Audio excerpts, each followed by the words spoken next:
on ya Pak? Ya. Nggak on. Oh ya? AC-nya cukup ya. Tapi satu nanti soalnya buka.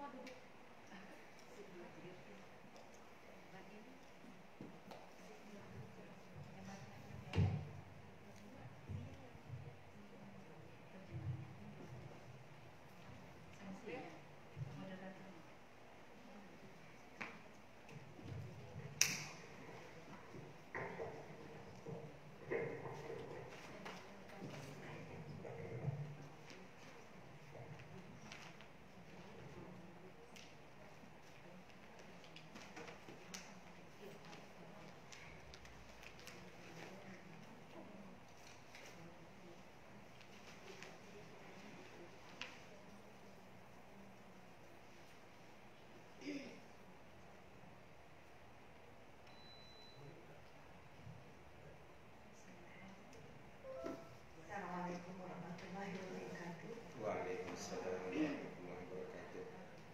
Alhamdulillahirrahmanirrahim. Bismillahirrahmanirrahim. Alhamdulillahirabbil alamin. Hamdan yu'afi ni'amahu wa yukafi mazidah. Ya Rabbana lakal hamdu wa lakal syukur. Kama yanbaghi li jalali wajhika karim wa 'azimi sultanik. Allahumma shalli ala sayyidina Muhammad wa ala alihi wa sahbihi ajma'in.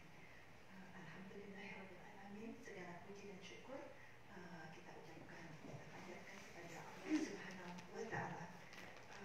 Alhamdulillah pada pagi hari ini kita dapat bertemu ya, bersama-sama berkumpul kembali, dan semua ini hanya dengan izinnya. Ya Allah, izinkan kami untuk mengkaji dan mempelajari ilmu pada pagi hari ini, dan jadikanlah ilmu ini sebagai ilmu yang barokah yang dapat meningkatkan keimanan kami. Amin. Alhamdulillah telah hadir bersama kita Bapak Ustadz Mutahir, dan yang pada pagi hari ini akan menyampaikan tentang akhlak ya Pak. Betul. Ya, kemudian marilah kita luruskan niat kita ya kembali bahwa semuanya ini adalah lillahi ta'ala. Ya, semoga Allah memudahkan dan memberi pemahaman yang benar ya kepada kita. Rabbi zidni ilma warzuqni fahma.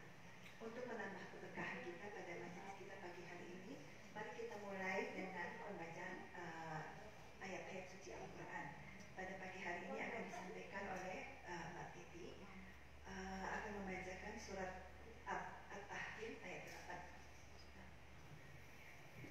A'udzu billahi minasyaitonir rajim.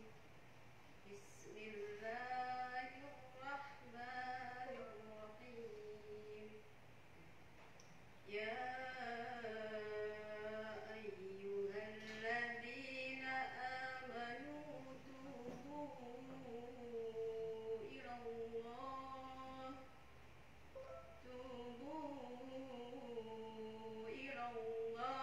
taubatan nasuha. Asa rabbukum an yukaffira ankum sayyi'atikum wa yudkhilakum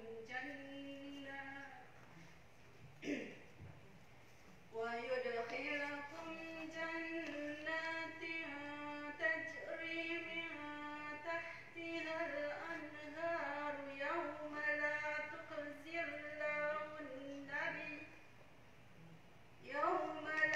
tukhzi Allahu an-nabiyya wal-ladhina amanu ma'ah nuruhum yas'a baina aydihim wa biaymanihim yaquluna rabbana atmim lana nurana waghfir lana innaka ala kulli syai'in qadir. Wahai orang-orang yang beriman, bertobatlah kepada Allah dengan taubat yang semurni-murninya. Mudah-mudahan Tuhan kamu akan menghapus kesalahan-kesalahanmu dan memasukkan kamu ke dalam surga-surga yang mengalir di bawahnya sungai-sungai. Pada hari ketika Allah tidak mengecewakan Nabi dan orang-orang yang beriman bersama dengannya. Sedang cahaya mereka memancar di hadapan dan di belakang kanan mereka. Sambil mereka berkata, "Ya Tuhan kami, sempurnakanlah untuk kami cahaya kami, dan ampunilah kami. Sungguh Engkau Maha Kuasa atas segala sesuatu." Benar Allah dengan segala sesuatu. Sallallahu alaihi wasallam. Jazakillah khairan akhiran Mbak Titi. Alhamdulillahirabbil alamin. Semoga Allah juga memberi balasan kebaikan untuk kita ya yang mendengarkan. Silakan kepada Pak Ustadz untuk langsung menyampaikan. Terima kasih kepada moderator. Bismillahirrahmanirrahim. Assalamualaikum warahmatullahi wabarakatuh. Alhamdulillahi ghafiril dhanbi wa qabilit tawb, syadidil iqabi bil qawli la ilaha illa huwa ilaihil masir. Ahmaduhu wa ashkuruh wa atubu ilaihi wa astaghfiruh wa uthni alaihi al-khaira kullah la uhsi thana'an alaihi kama athna ala nafsi. Ashhadu an la ilaha illallah wahdahu la syarika lah wa ashhadu anna Muhammadan abduhu wa rasuluh. Allahumma salli wa sallim wa barik ala sayyidina wa habibina wa qaidina Muhammad wa ala alihi wa sahbihi wa man sara ala nahji wa jahada bi jihadihi wa da'a bi da'watihi wa istanna bi sunnatihi ila yaumiddin. Allahumma inna nas'aluka an taj'ala jam'ana hadha jam'an tayyiban mubarakan marhuma wa tafarruqana min ba'dihi tafarruqan ma'suma wa la taj'al fina wa la minna wa la ahadan min bainina syaqiyyan wa la mahruma. Allahumma ya Allah, kami semua adalah hamba-Mu yang beriman kepadamu. Kami semua hadir untuk menuntut ilmu. Ikhlaskanlah niat kami, bukalah hati kami untuk menerima berbagai hikmah dan pelajaran. Tuntun kami untuk dapat mengamalkannya. Allahumma ya Allah, berkahilah majlis ini. Jadikanlah silaturahim ini meregatkan ukhuwah di antara kami. Allahumma ya Allah ya Rahman ya Rahim, ampuni dosa-dosa kami, ampuni dosa kedua orang tua kami, guru-guru kami dan semua yang berjasa dalam hidup kami. Ya Allah, sebagaimana Engkau mengumpulkan kami di tempat ini di hari Jumat yang mulia ini, ya Allah, kumpulkan kami kelak di surga Firdaus-Mu nanti. Allahumma amin. Segenap orang tuaku, bapak dan ibu, sesepuh warga Indonesia yang berdomisili di Houston, Texas yang saya muliakan, hadir bersama kita Pak Haji Mukharrar Zuhri, Pak Haji Munir, Pak Ari Senangga, Pak Bambang Gumilar, ya, Pak siapa? Pak Richard, ya, Masya Allah, Alhamdulillah, Ananda Exceltin dan segenap ibu-ibu yang dapat saya sebutkan satu persatu. Kita sama-sama berdoa mudah-mudahan Allah selalu melimpahkan rahmatnya, berkahnya, ridhonya kepada kita semua. Alhamdulillah, itulah kata yang sepantasnya menghiasi bibir kita di pagi menjelang siang di hari Jumat yang penuh berkah ini. Kita diberi kesehatan, diberikan kekuatan, kita dituntun dan dibimbing oleh Allah Subhanahu wa Ta'ala untuk dapat hadir di majelis ilmu ini. Kita dapat bersilaturahim satu sama lain sebagai bagian dari kesyukuran kita sesudah menunaikan ibadah Ramadan sebulan penuh. Teriring doa, mudah-mudahan pertemuan kita ini adalah pertemuan yang benar-benar berberkah, dapat menambah ilmu, dapat menambah iman, dapat menambah semangat kita dalam melakukan aktivitas dakwah, dapat menambah keakraban di antara kita semua. Salawat dan salam senantiasa kita ucapkan dalam setiap kesempatan kepada junjungan Nabiullah Muhammad sallallahu alaihi wasallam, manusia yang paling mulia sepanjang sejarah, sosok teladan yang paling berjasa dalam hidup keislaman kita. Karena beliau kita mengenal Allah, karena beliau kita memeluk agama yang luhur lagi mulia ini, karena beliau kita bisa sholat, kita bisa membaca Al-Quran, Mudah-mudahan kelak di akhirat kita mendapatkan syafaat beliau dan kita dikumpulkan bersama orang tua kita, saudara kita, keluarga kita, sahabat-sahabat kita bersama baginda Nabi Sallallahu Alaihi Wasallam di surganya nanti. Para jamaah yang mulia, sekali lagi saya ucapkan terima kasih dan saya tidak dapat menyembunyikan rasa haru, rasa bahagia bisa bersua kembali dengan para jamaah yang mulia, para orang-orang yang dicintai Allah Subhanahu wa taala, semangat gira Islam yang luar biasa. Meskipun di tengah berbagai aktivitas kesibukan kita, subhanallah, tidak mengurangi semangat kita, motivasi kita untuk dapat meluangkan waktu hadir bersama-sama kita dalam pengajian ini. Mudah-mudahan ini semua adalah amal soleh, amal jariah yang diridhai Allah Subhanahu wa taala dan satu bentuk keteladanan buat putra-putri kita, generasi kita ke depan. Bapak Ibu hadirin hadirat yang saya muliakan, materi kita pada kesempatan ini adalah kajian tentang akhlak mulia. Betapa di dalam ajaran agama kita akhlak ini menempati posisi yang sangat penting. Ya. Karena Rasul Sallallahu Alaihi Wasallam dari keseluruhan waktu pengorbanan, jihad, dakwah selama beliau diangkat menjadi Rasul sampai kembali ke hadirat Allah Subhanahu wa taala, beliau menyimpulkan Islam ini dengan satu hadits Nabi yang mulia, innama bu'ithtu liutammima makarimal akhlak. Aku hanya diutus untuk menyempurnakan akhlak mulia. Padahal beliau mengajarkan sholat, beliau menganjurkan untuk banyak bersedekah, betul? Banyak melakukan amal soleh. Tapi kenapa Rasul Sallallahu Alaihi Wasallam memberi satu kesimpulan bahwa ini semua dalam rangka menyempurnakan akhlak mulia? Betul sekali bahwa akidah yang menjadi fondasi keimanan seseorang menuju keselamatan dunia akhirat itu berwujud pada ibadah yang mantap. Kalau orang akidahnya lurus, akidahnya murni, ya, keyakinannya kepada Allah Subhanahu wa taala itu mukhlas, murni, tulus, otomatis itu tercermin pada semangat ibadah, pada sholat, pada puasa, pada tilawah Al-Quran, pada zikir dan doa. Kalau ada orang yang malas ibadah, itu berarti keyakinannya kepada Allah lemah. Allah sudah bilang, siapa yang bangun malam ini, aku akan puni dosanya. Siapa yang berdoa, yang minta pada sepertiga malam terakhir, aku akan ijabah. Tapi dia tidak bangun. Ya, sama dengan yang lain, wan nasu niyam. Sedang manusia itu tertidur. Allah sudah bilang salat berjamaah itu dapat pahala berapa? 27 kali lipat. Tapi tidak semua orang kemudian berbondong-bondong untuk melakukannya. Rasul Sallallahu Alaihi Wasallam sudah memberikan rangsangan motivasi. Man qara'a harfan min kitabillahi falahu hasanah. Siapa yang membaca satu huruf saja dari Al-Quran, betul? Maka baginya satu kebaikan.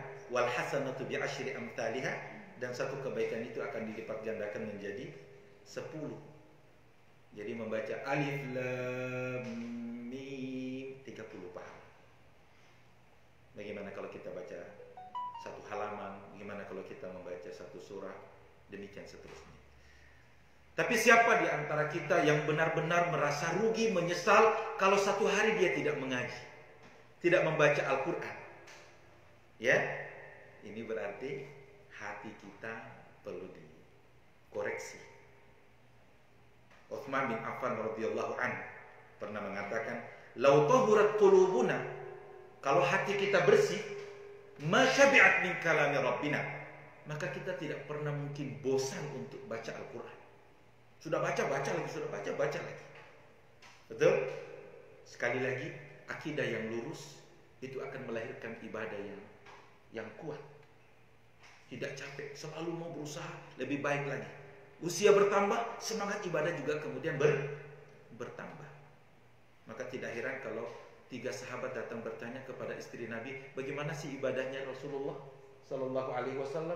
Oh, ibadahnya seperti ini, seperti ini. Akhirnya mereka mengatakan, oh, kalau begitu kita harus melakukan satu terobosan, satu strategi bagaimana supaya kita ini juga mendekati ibadahnya Rasulullah Sallallahu Alaihi Wasallam. Oke, kalau begitu saya sepanjang malam tidak mau tidur, saya mau sholat aja.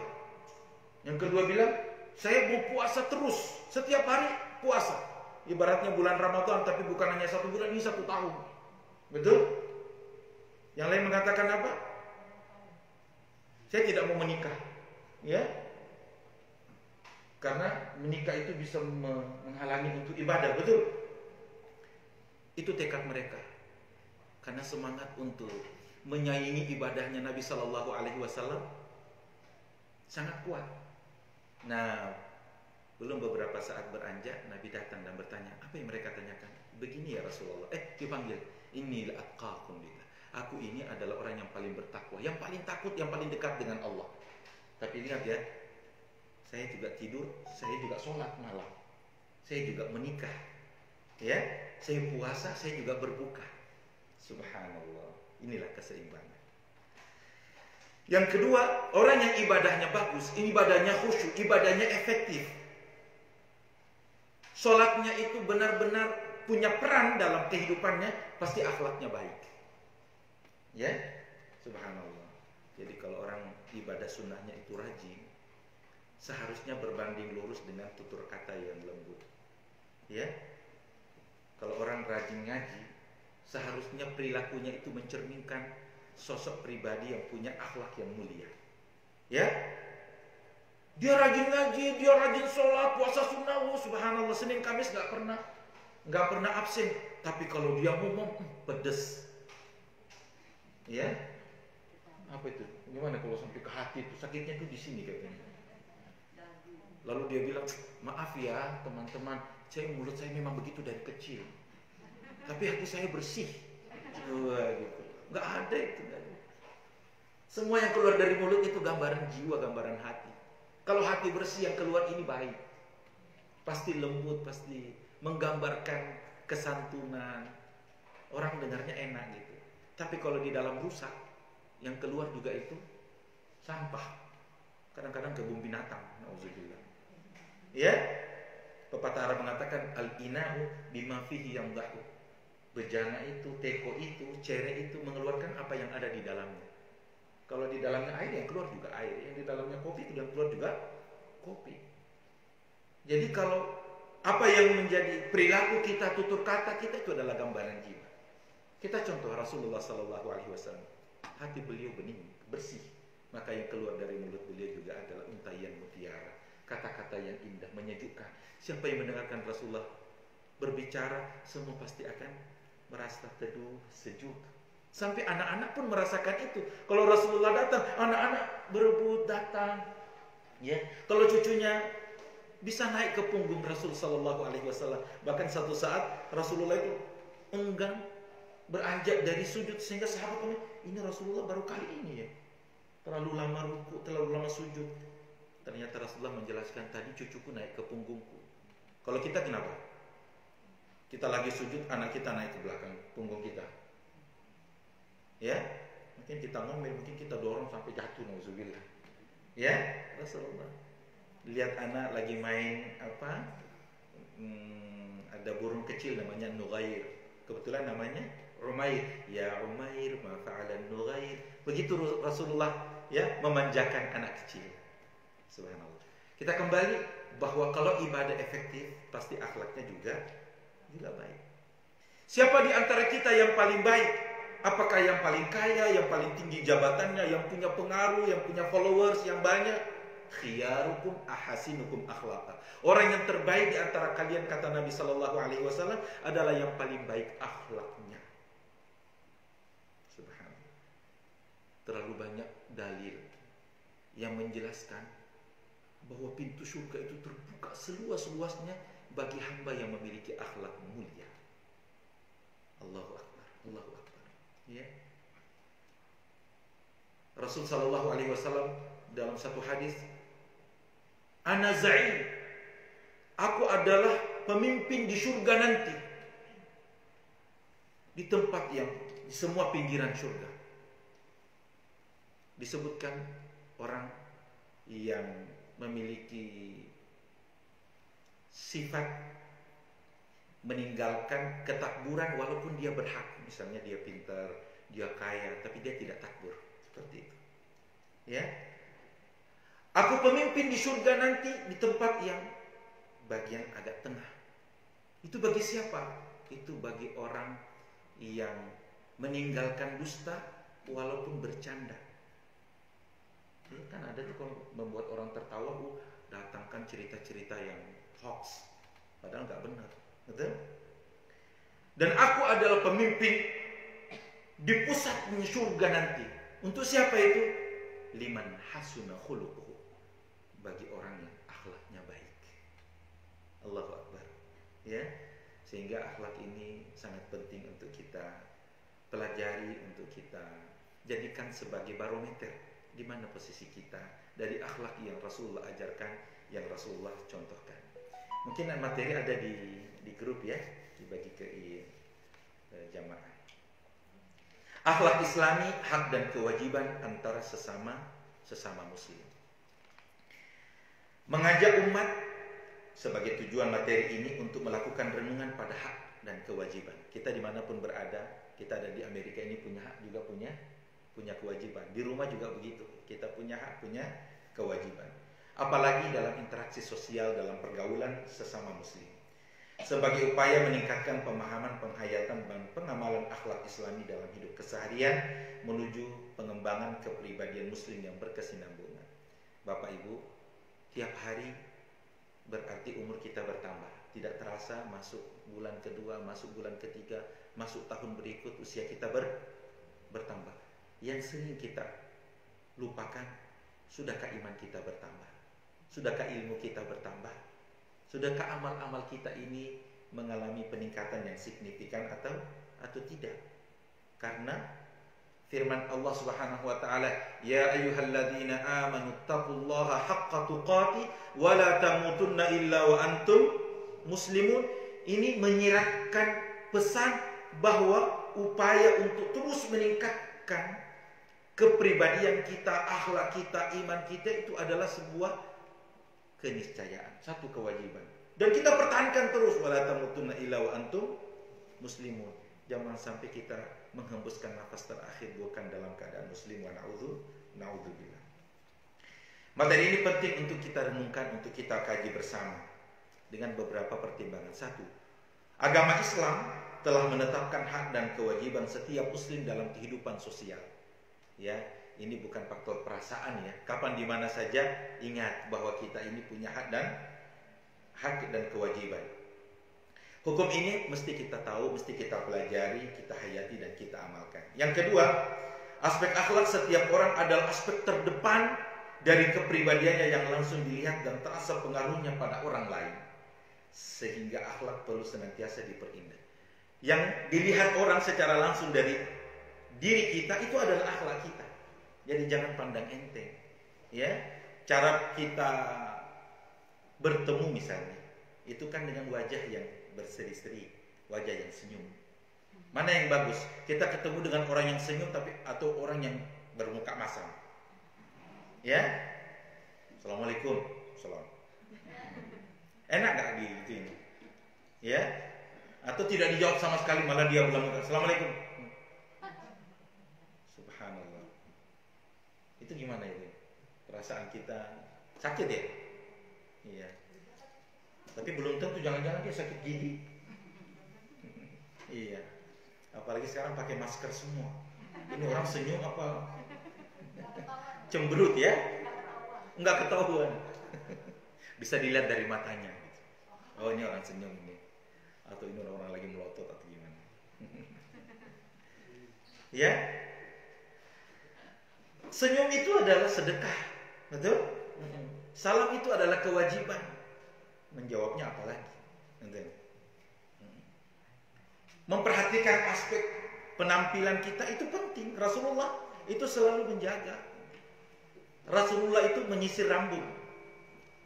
Bahkan dijelaskan bagaimana caranya Rasulullah untuk menyisir rambut. Ada orang yang tidak pernah memperhatikan itu, ngapain? Ya, saya juga sudah punya istri misalnya, atau saya juga sudah punya suami, atau saya sudah tua, ya, nggak perlu dandan, gitu ya Bu ya.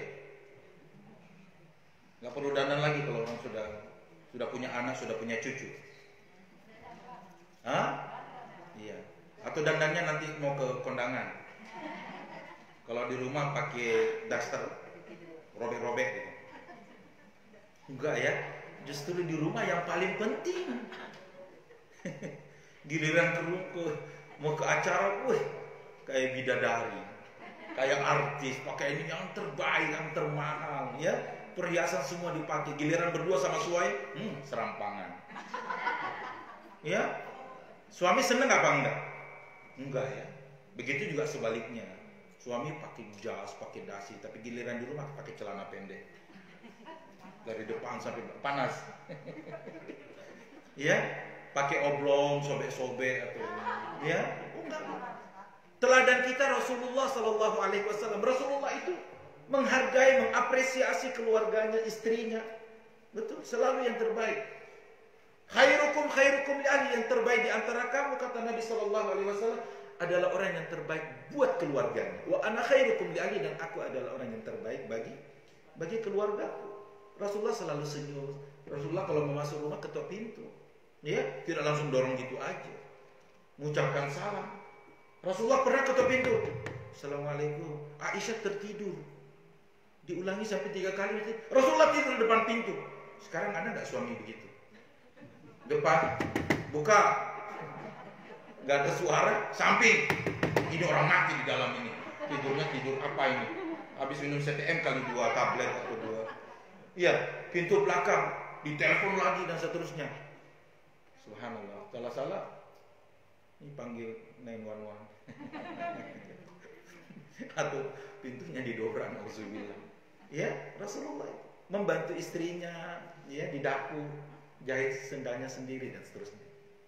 Betapa indah kepribadian Rasul Sallallahu Alaihi Wasallam, dan itu tercermin dari tutur kata dan perilaku beliau. Nah, upaya untuk menjaga penampilan itu adalah bagian dari akhlak yang harus kita perhatikan. Ya, jangan sampai membuat orang kayaknya nggak matching, kayaknya nggak pas, betul? Iya. Sebagian pakar mengatakan setiap kita ketemu orang punya kesempatan 4 detik untuk menentukan orang ini baik atau tidak. Hah? Dari mana? Itu aja. Kalau kita ketemu di jalan, orang bisa beri salam, orangnya senyum, orangnya ya memberikan kesan bahwa ini adalah orang yang ramah, orang yang tawadu dan seterusnya. Intinya, setiap orang yang beriman berkewajiban untuk meningkatkan akhlaknya setiap hari. Dan tidak boleh dia mengatakan, saya sudah baik, ya, saya tidak perlu belajar lagi. Tidak, ya. Melatih diri untuk memastikan apakah tutur kata kita 1 kali 24 jam ini sudah mencerminkan iman, mencerminkan agama kita atau belum, ya. Cara kita berinteraksi, cara kita mengatasi berbagai persoalan, bagaimana kita mendidik anak, bagaimana kita melayani suami, bagaimana kita melayani istri, bagaimana kita mendeliver pesan kepada siapapun, itu adalah sesuatu yang harus terus kita tingkatkan. Keterpurukan umat Islam secara umum sangat terkait dengan krisis akhlak yang sangat memprihatinkan, terutama dalam aspek terabaikannya hak dan kewajiban antar sesama muslim, dan tidak akan pernah ada perbaikan kehidupan sosial umat tanpa perbaikan akhlak. Bukankah di mana-mana kita melihat ada problem sosial, ada kekerasan di mana-mana, ya, ada orang yang bersuara dengan intonasi yang tinggi, sedikit-sedikit ada orang yang ngomel, ada orang yang marah-marah, ya. Di rumah ada yang marah-marah nggak? Nggak ada ya. Kalau lagi kosong. Ya. Subhanallah. Hanya orang yang dirahmati, orang yang tidak punya clash, orang yang tidak punya masalah dengan siapapun. Betul? Sekarang kalau kita buka, coba ambil kertas, coba daftar orang yang kamu benci, gitu. Ya. Kamu punya dendam sama orang lain? Ada, coba. Ternyata yang masuk poin-poin pertama justru orang yang terdekat dari kita. Nauzubillah. Ya, sampai sekarang orang dalam rumah saja itu kadang-kadang ada perasaan yang negatif, betul? Orang yang seketiduran, istilah orang tua dulu, satu kelambu, ya, itu kadang-kadang masih ada perasaan benci kepadanya. Nauzubillah. Illa man rahimah rabbuh, kecuali orang yang dirahmati oleh Allah Subhanahu wa taala. Baik. Apa itu hak dan kewajiban? Yang pertama, hak dan kewajiban adalah salah satu hukum sosial yang berlaku timbal balik. Kama tadinu tudan. Bagaimana kamu memperlakukan orang, kamu juga akan mendapatkan perlakuan yang sama. Kalau kamu baik, kamu tutur katanya indah, lembut, kamu senyum kepada orang, kamu menyapa orang, kamu tidak terlalu peduli orang ini punya perasaan negatif, orang jealous sama kita. Pokoknya saya mau baik kepada semua orang. Insya Allah orang itu juga akan baik. Makanya salah satu bohong yang dibolehkan adalah bohong ketika kita mendamaikan orang lain. Kita tahu si A dan si B ini berbencian, ya, sedikit-sedikit mau berantem gitu. Lalu kita datang, ini salam dari si ini, si A, namanya si Yeni misalnya. Ya. Oh benar ya, iya saya udah ketemu tadi katanya, saya kangen banget itu, saya mau ketemu gitu. Saya punya salah, saya mau minta maaf. Iya benar. Terus dia datang kepada si Yeni, itu namanya si Yati. Salamnya katanya.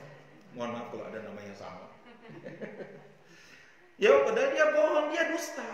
Tapi itu dibolehkan dalam agama. Akhirnya si Yeni dan si Yati ketemu berpelukan. Allahu Akbar. Ya. Selama tangan itu menjabat, selama itu dosa-dosa digugurkan. Ya, setiap hari Kamis dan setiap hari Senin amal itu dilaporkan oleh malaikat kepada Allah Subhanahu wa taala. Maka berbahagia orang yang puasa Senin Kamis. Ya, amalnya dilaporkan dalam keadaan dia dalam keadaan berpuasa. Ya. Kecuali ada orang yang berselisih, orang yang bertengkar, orang yang tidak ngomong. Biasanya orang Betawi bilang apa ya kalau tidak ngomong itu? Kalau orang Makassar bilang baku bombe. Ya, dia tidak mau ngomong sama marahan. Kalau dia marahan, pokoknya dia nggak mau ketemu. Kalau ini mana bombe, mau ini bombe. Ya, iya. Itu Allah Subhanahu wa taala mengatakan, tahan ini. Anziru hadaini, tunda dulu amalnya ini untuk disampaikan. Jangan terima amalnya orang ini berdua. Hatta yastaliha, sampai keduanya berdamai. Waduh, gimana orang yang ada dendam bertahun-tahun? Betul? Karena ada tuh yang orang-orang, saya tidak bakalan injak rumahmu sampai saya mati. Aduh. Alhamdulillah. Betul? Iya. Itu kalau kita marah sama orang berarti ada jalanan yang kita tidak bisa lewati. Berarti cari jalan lain, betul? Rugi banget ya. Iya. Baik.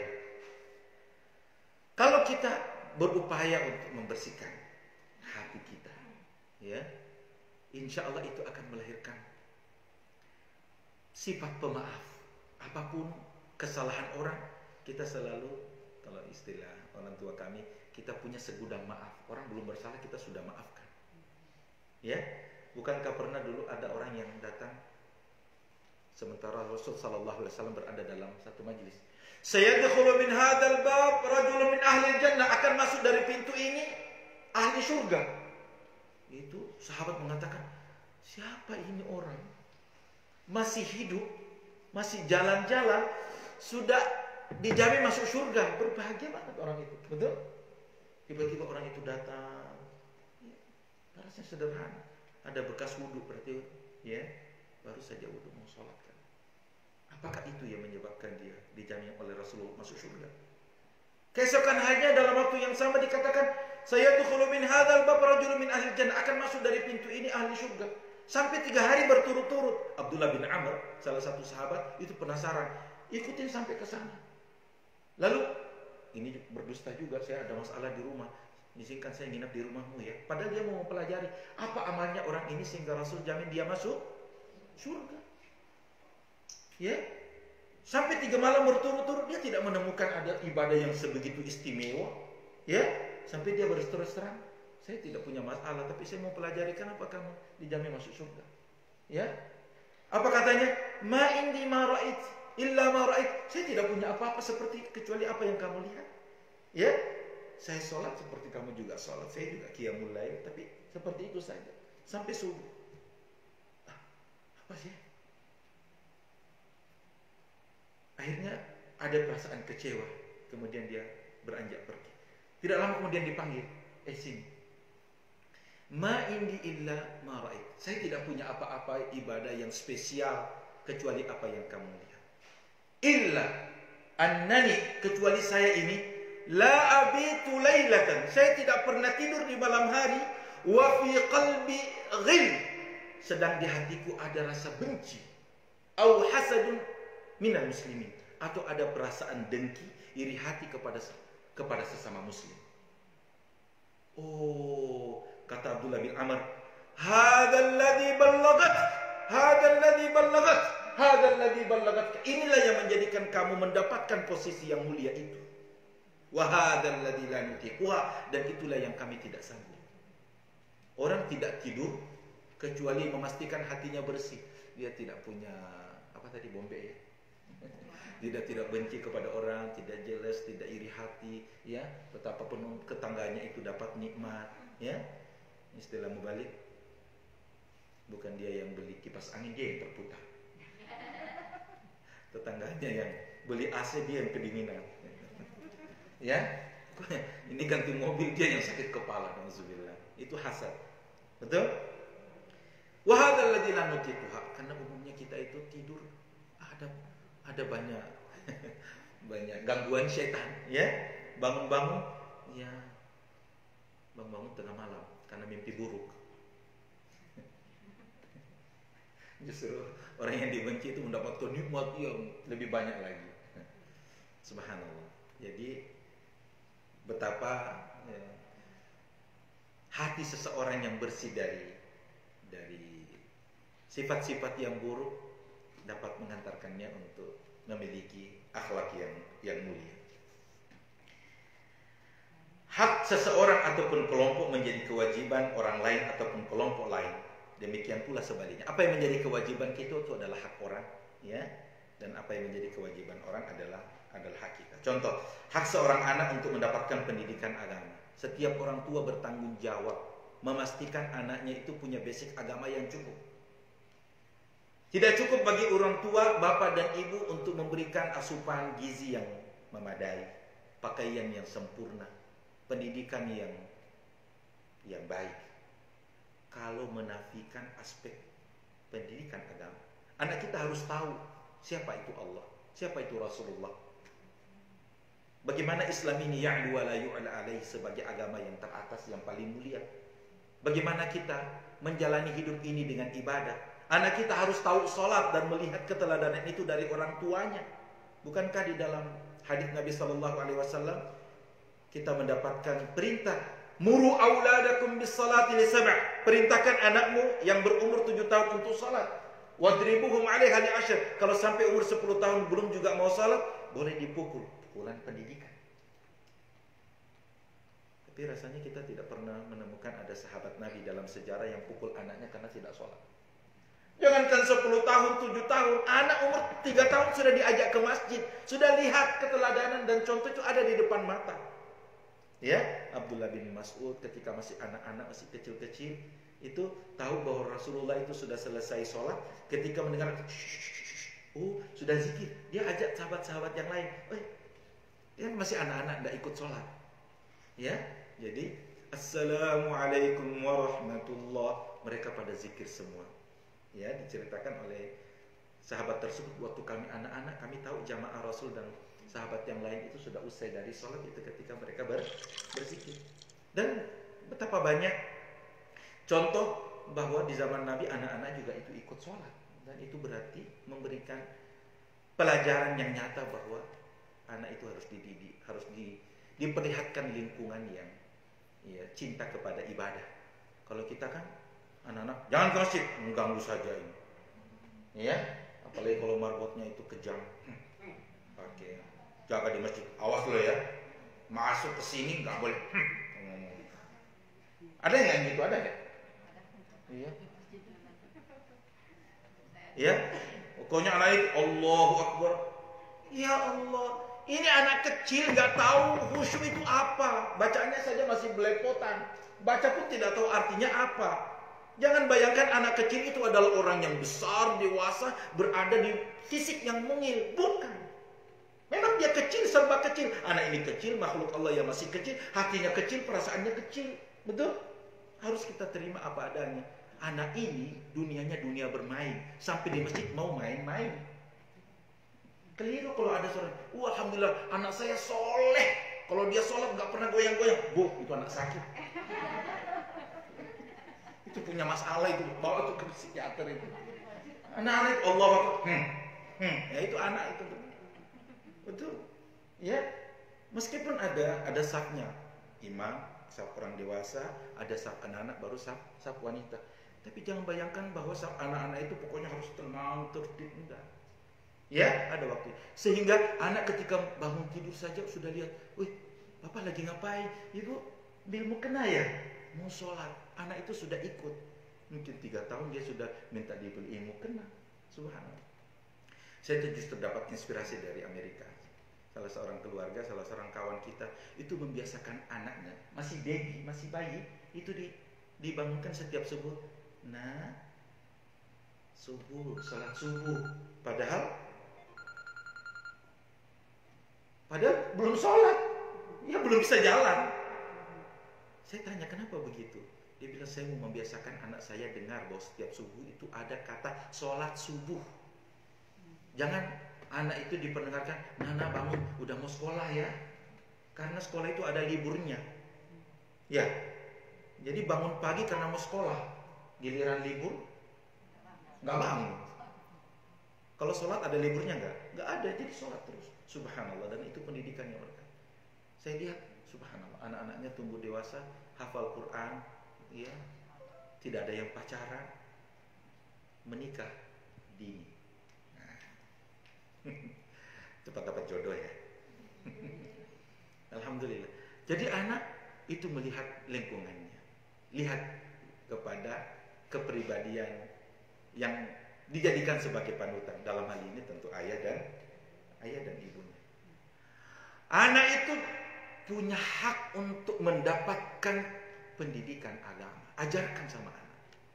Ya, bagaimana supaya anak itu bangga dengan Islam. Bagaimana anak itu merasa terikat dengan ibadah dan dia menikmati ibadah itu. Ya. Jangan kita larut dengan orang-orang yang tidak punya basic agama. Yang penting anak saya enjoy. Ya. Saya nggak bisa paksakan. Oh, memang lain. Dulu waktu kita ya masih anak-anak ya orang tua kita awas ya. Ya. Mau tanya orang tua melotot kita udah takut. Sekarang anak-anak takut nggak? Mungkin juga dibalas sama anak itu. Ya, subhanallah. Apalagi kalau ada hukum siapa yang keras sama anak bisa disuh. Ya, subhanallah. Anak punya pendidikan. Betapa banyak orang tua yang menganggap diri suci, ibadahnya bagus, amalnya banyak, mau melanggang masuk surga. Nanti di akhirat ditarik sama anaknya, Papa, Mama, jangan sana dulu. Saya ini begini karena saya tidak dapat perhatian yang cukup. Nauzubillah. Betul? Iya. Istilahnya orang tua menikmati kesalehannya sendiri, padahal dia punya tanggung jawab terhadap anak. Bapak dan Ibu, hidup ini sementara. Alangkah ruginya kalau kita menciptakan rasa senang, bahagia, berkasih sayang dengan anak hanya di dunia, tapi di akhirat kita tidak ketemu. Nauzubillah. Justru di sana merupakan cita-cita tertinggi kita. Ya Allah, ya Rabbi, mudah-mudahan saya bersama suami, bersama istri dan anak-anakku tidak hanya satu meja ketika makan, tidak hanya satu mobil ketika bepergian, tapi yang paling saya rindukan, ya Allah, bagaimana saya nanti masih bisa reuni kembali bersama anggota keluargaku ini di surganya. Itu yang menjadi tujuan kita. Ya, lebih baik sengsara di dunia tapi bahagia di akhirat bersama di surga daripada bahagia di dunia tapi sengsara di sana. Ya, betapa banyak orang yang mengutamakan pokoknya kita happy-happy dah, ya. Tapi tidak ingat bahwa kita ini mau mati. Penyesalan yang sesungguhnya bagi orang tua ketika sudah berbaring di liang lahat baru terkenal. Rupanya bukan kebanggaan materi, bukan sesuatu yang selama ini saya bangga-banggakan kepada tetangga, kepada teman, anak saya sudah begini, anak saya sudah begini. Padahal dia tidak meninggalkan anak soleh yang mendoakan kedua orang tuanya. Ya, padahal yang kita butuhkan adalah anak. Awwaladin salihin yad'u lahu, satu di antara 3 amal yang terus akan berjalan walaupun kita sudah dipanggil oleh Allah adalah anak soleh yang mendoakan. Anak soleh pasti berdoa, dan hanya anak soleh saja yang bisa doanya diterima oleh Allah Subhanahu wa taala. Banyak tuh orang tua meninggal, anaknya acuh. Ya, apalagi kalau dia berada jauh di rantauan. Ya, paling dia transfer duit. Ayah, urus tuh mama saya, nauzubillah. Betul? Atau dia berada jauh tapi tidak bisa ngapa-ngapain, tidak bisa berdoa, tidak bisa ya menyelenggarakan jenazah orang tua tercinta. Kenapa? Pendidikan agama yang lemah. Pendidikan agama bagi anak menjadi kewajiban orang tua ya untuk diprioritaskan. Landasan syariah dan kewajiban antar sesama muslim. Yang pegang Al-Quran silakan buka. Ya, surah An-Nisa. Ya, surah keempat ayat 36.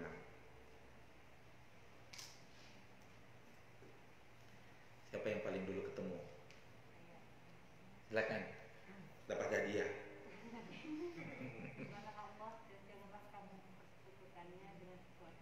Masya Allah.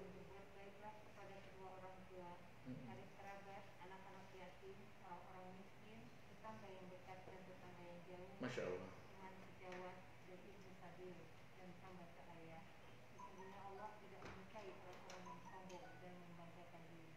Allahu Akbar. Sadaqallahul adzim. Terima kasih Mbak Vidya.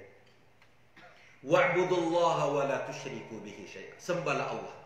Jadi menjadi kewajiban bagi setiap hamba. Kita lahir, kita diciptakan di dunia ini tujuannya untuk ibadah kepada Allah. Wa la tusyriku bihi syai'an. Dipertegas lagi, jangan kamu mensyirikatkan dengan sesuatu apapun. Ya, jangan sampai kita sholat tapi juga percaya hal-hal yang mendekatkan kita kepada syirik, termasuk azimat, termasuk tahayul, termasuk khurafat, ya, termasuk pamali, itu syirik. Ya. Mengikhlaskan niat kita untuk ibadah kepada Allah itu tidak dinodai dengan bentuk syirik sedikit pun. Wabil walidaini ihsana. Kewajiban yang kedua adalah berbuat baik kepada kedua orang tua. Subhanallah. Sesudah ibadah, kewajiban yang kedua langsung betapa anak berkewajiban untuk memberikan baktinya yang paling baik untuk kedua orang tuanya. Ridallahi fi ridal walidain wa sukhtullahi fi sukhtil walidain. Ridha Allah terletak pada ridha kedua orang tua, dan murka Allah terletak pada murka kepada orang tua. Jadi ini mesti berbanding lurus dengan tanggung jawab orang tua bagaimana menanamkan ini sejak anak. Saya harus ini dulu ya.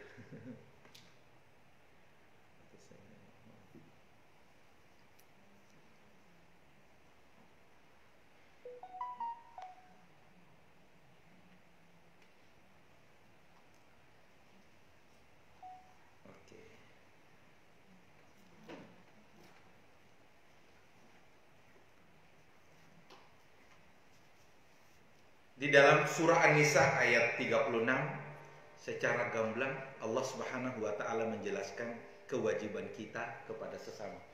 Sesudah kewajiban kepada Allah Subhanahu wa taala. Bisa diulangi lagi?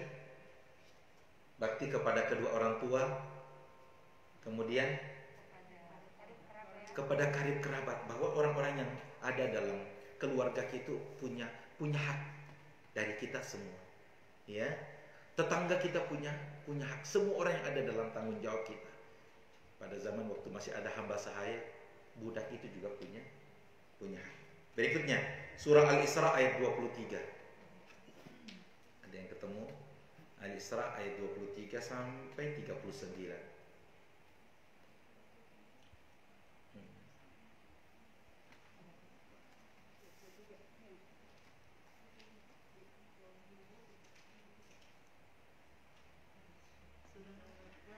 surah Al-Isra, surah ke-17.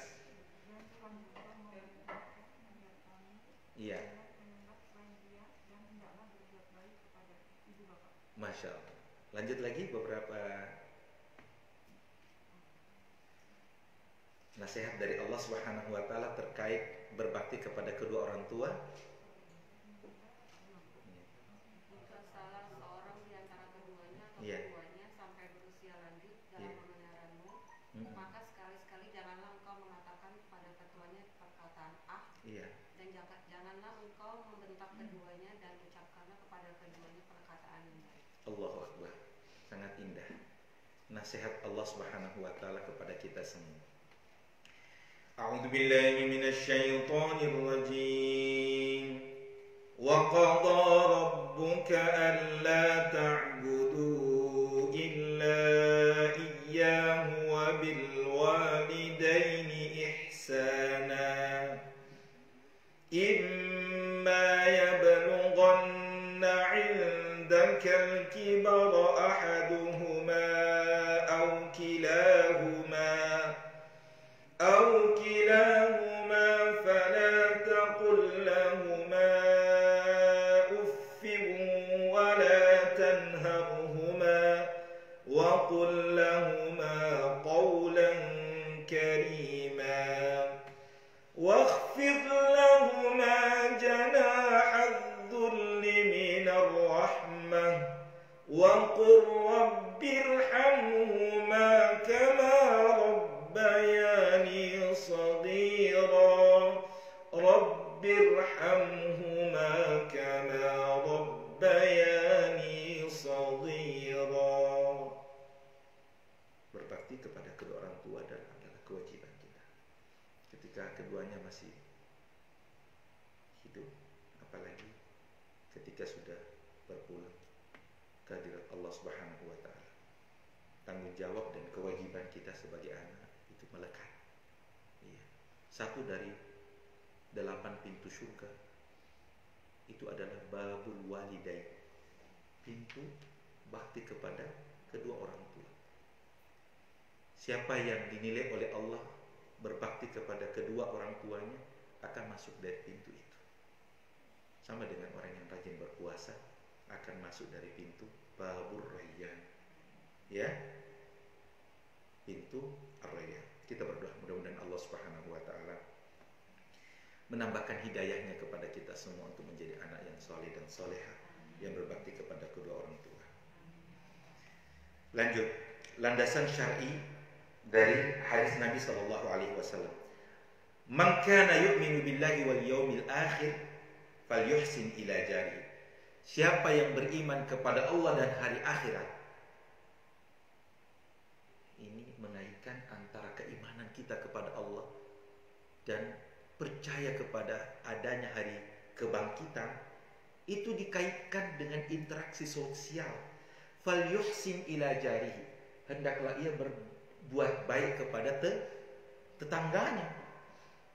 Kita pikir apa hubungannya ya? Kita percaya bahwa ada hari kiamat nanti akan dibalas orang sesuai dengan ya ibadahnya ya, atau mendapatkan ganjaran karena dosanya. Justru keimanan itu dikaitkan dengan bagaimana perilaku kita dalam hubungan sesama manusia. Orang yang beriman pada Allah dia diwajibkan untuk berbuat baik kepada tetangga. Jangan sampai tetangga itu merasa terganggu. Wallahi la yu'min, kata Nabi sallallahu alaihi wasallam. Sampai 3 kali. Para sahabat itu celaka ya Rasulullah. Siapa itu yang tidak beriman? Wallahi la yu'min, wallahi la yu'min, wallahi la yu'min. Ketika ditanya siapa itu Rasulullah? Man la ya'manu jaruhu bawa'iqahu. Siapa yang tetangganya tidak merasa aman karena gangguannya? Siapa itu kira-kira yang tidak aman tetangganya, merasa terganggu karena suara TV yang terlalu kencang, terlalu keras, ya? Apalagi? Ya. Atau setiap hari berantem ya sehingga tetangga sebelah nggak bisa tidur. Kita masak aja, ya masak saja. Kalau baunya itu sampai ke tetangga, harus dibagi. Ya, tentu sesuatu yang kita yakini bahwa ini sesuai dengan selera tetangga. Masa kita makan durian orang teman-teman orang Indonesia dibagi sama orang Amerika, ini tolak lah ya.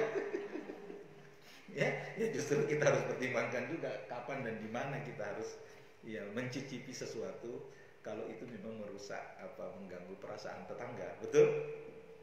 Baik. Bukan hanya kepada tetangga, fal yukrim dhaifahu, muliakan tetangganya, siapapun tetangga itu, muslim non muslim, orang Indonesia bukan orang Indonesia, ya, satu suku, satu bahasa dengan kita atau bukan, siapapun tetamu kamu harus muliakan. Subhanallah, ya, bukankah yang menyebabkan satu ayat yang mulia turun itu karena seorang ya tuan rumah yang rela berlapar ria, dia tidak makan, istrinya tidak makan, bahkan makanan anak yang kecil pun itu yang diberikan kepada tamunya. Lalu turun ayat wa yu'thiruna ala anfusihim walau kana bihim khasasa. Orang yang diridhai oleh Allah, orang yang Allah cinta padanya, orang yang semalam itu tidur dalam keadaan lapar karena dia ingin memuaskan, mengenyangkan tamunya walaupun dia dalam keadaan dia sangat membutuhkan. Itu namanya akhlak al-ithar, ya, memberikan kepada orang lain pada saat dia juga sebenarnya sangat membutuhkan. Itu adalah puncak sedekah yang tertinggi, ya. Ada orang yang bisa memberi ya karena memang dia berkecukupan, betul? Ya, sebagaimana ada orang juga yang punya kelebihan harta tapi sangat enggan untuk mengeluarkan. Dia tidak sadar bahwa iman sama bakhil tidak mungkin bersatu dalam hati seseorang. Demi Allah, la yajtami'u asyuh wal imanu fi qalbi rajulin wahid.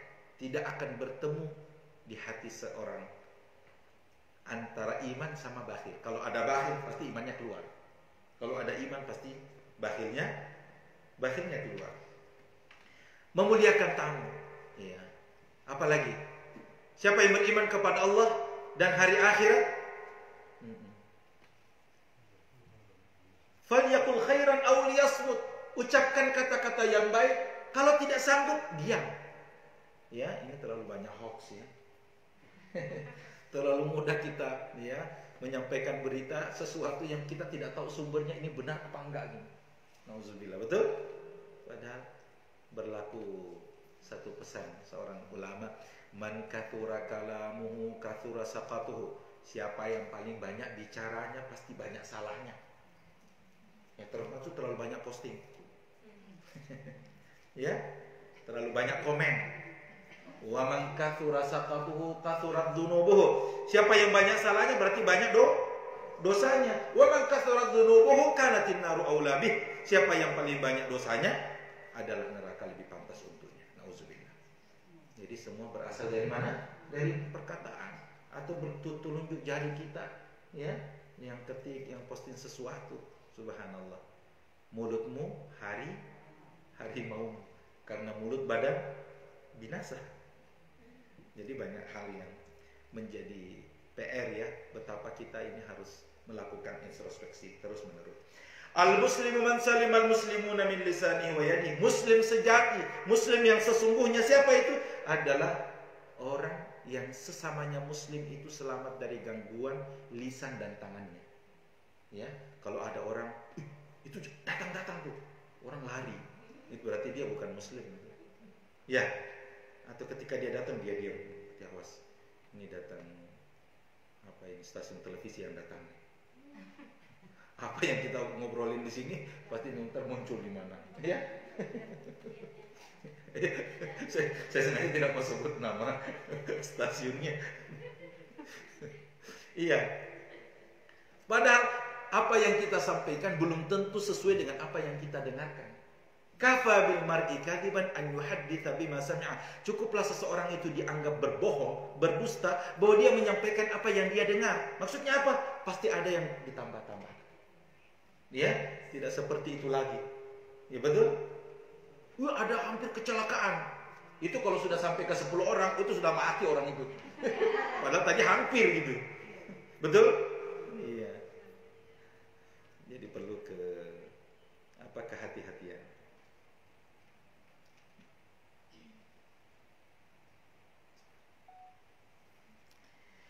Beberapa hak dan kewajiban antar sesama muslim yang berinti pada cinta, hati yang suci dan pemurah. Subhanallah.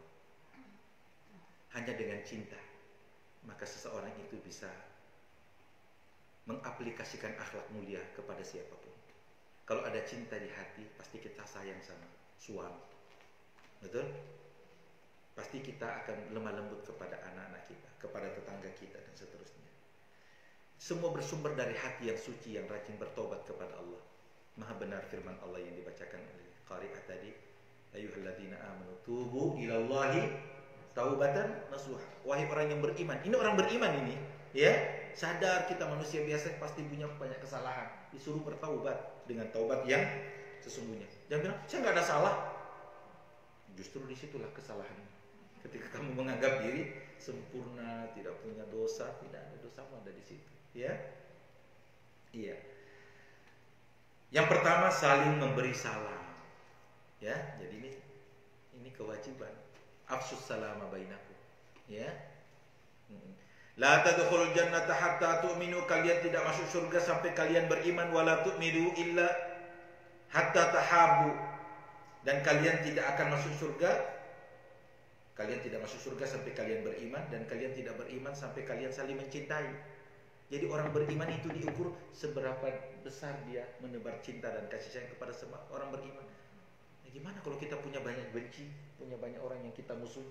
Ya, wala tu'minu hatta tahabbu, kalian tidak diakui sebagai orang yang beriman sampai kalian itu saling mencintai.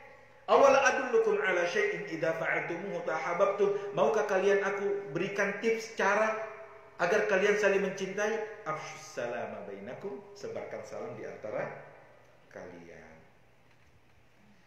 Yang mendengarkan salam wajib menjawab. Assalamualaikum, kita jawab waalaikumsalam. Kalau bisa lebih baik, idza huyitum bi tahiyyatin fahayyu bi ahsana minha. Kalau kamu disampaikan salam kepadamu, maka jawablah dengan jawaban yang lebih baik, ya. Kita jawab waalaikumsalam warahmatullah. Lebih sempurna lagi warahmatullahi wabarakatuh. Yang kedua, mengantar jenazah, ya. Kalau ada saudara kita, ada keluarga kita, ada sahabat kita yang lebih dulu menghadap Allah Subhanahu wa taala, kita punya kewajiban untuk mengurus jenazahnya. Subhanallah, kita lihat ya, kesetiakawanan, solidaritas ya saudara-saudara kita di Amerika ini luar biasa ya. Ketika ada yang tertimpa musibah, semua urun tangan semua terlibat sampai diantar ke funeral home, sampai ke pekuburan. Dan itu adalah kemuliaan hati, dan itu adalah wujud bahwa kita ini peduli terhadap saudara kita. Dan itu sangat besar ya pahalanya. Siapa yang sholat jenazah saja itu mendapatkan pahala seperti gunung Uhud, lahu qirat. Betul? Siapa yang antar dia sampai kuburan, lahu qiratani, dia mendapatkan dua qirat. Nah, satu qirat itu seperti dua gunung Uhud. Subhanallah. Yang ketiga, saling menasihati dalam kebaikan. Jadi teman yang baik itu adalah teman yang mengarahkan dia pada kebaikan, mengingatkan kita pada ibadah, mengingatkan kita pada akhirat. Jangan teman yang dianggap baik itu teman pokoknya kalau saya bilang A dia pasti bilang A, saya ajak kemana saja pasti dia ikut. Betul? Iya, atau sebaliknya, ya kalau dia bilang saya ikut aja tuh, gitu. Biar salah, biar dosa. Oh ya salah aja loh, saya takut loh, saya dosa, pokoknya saya tanggung dosanya.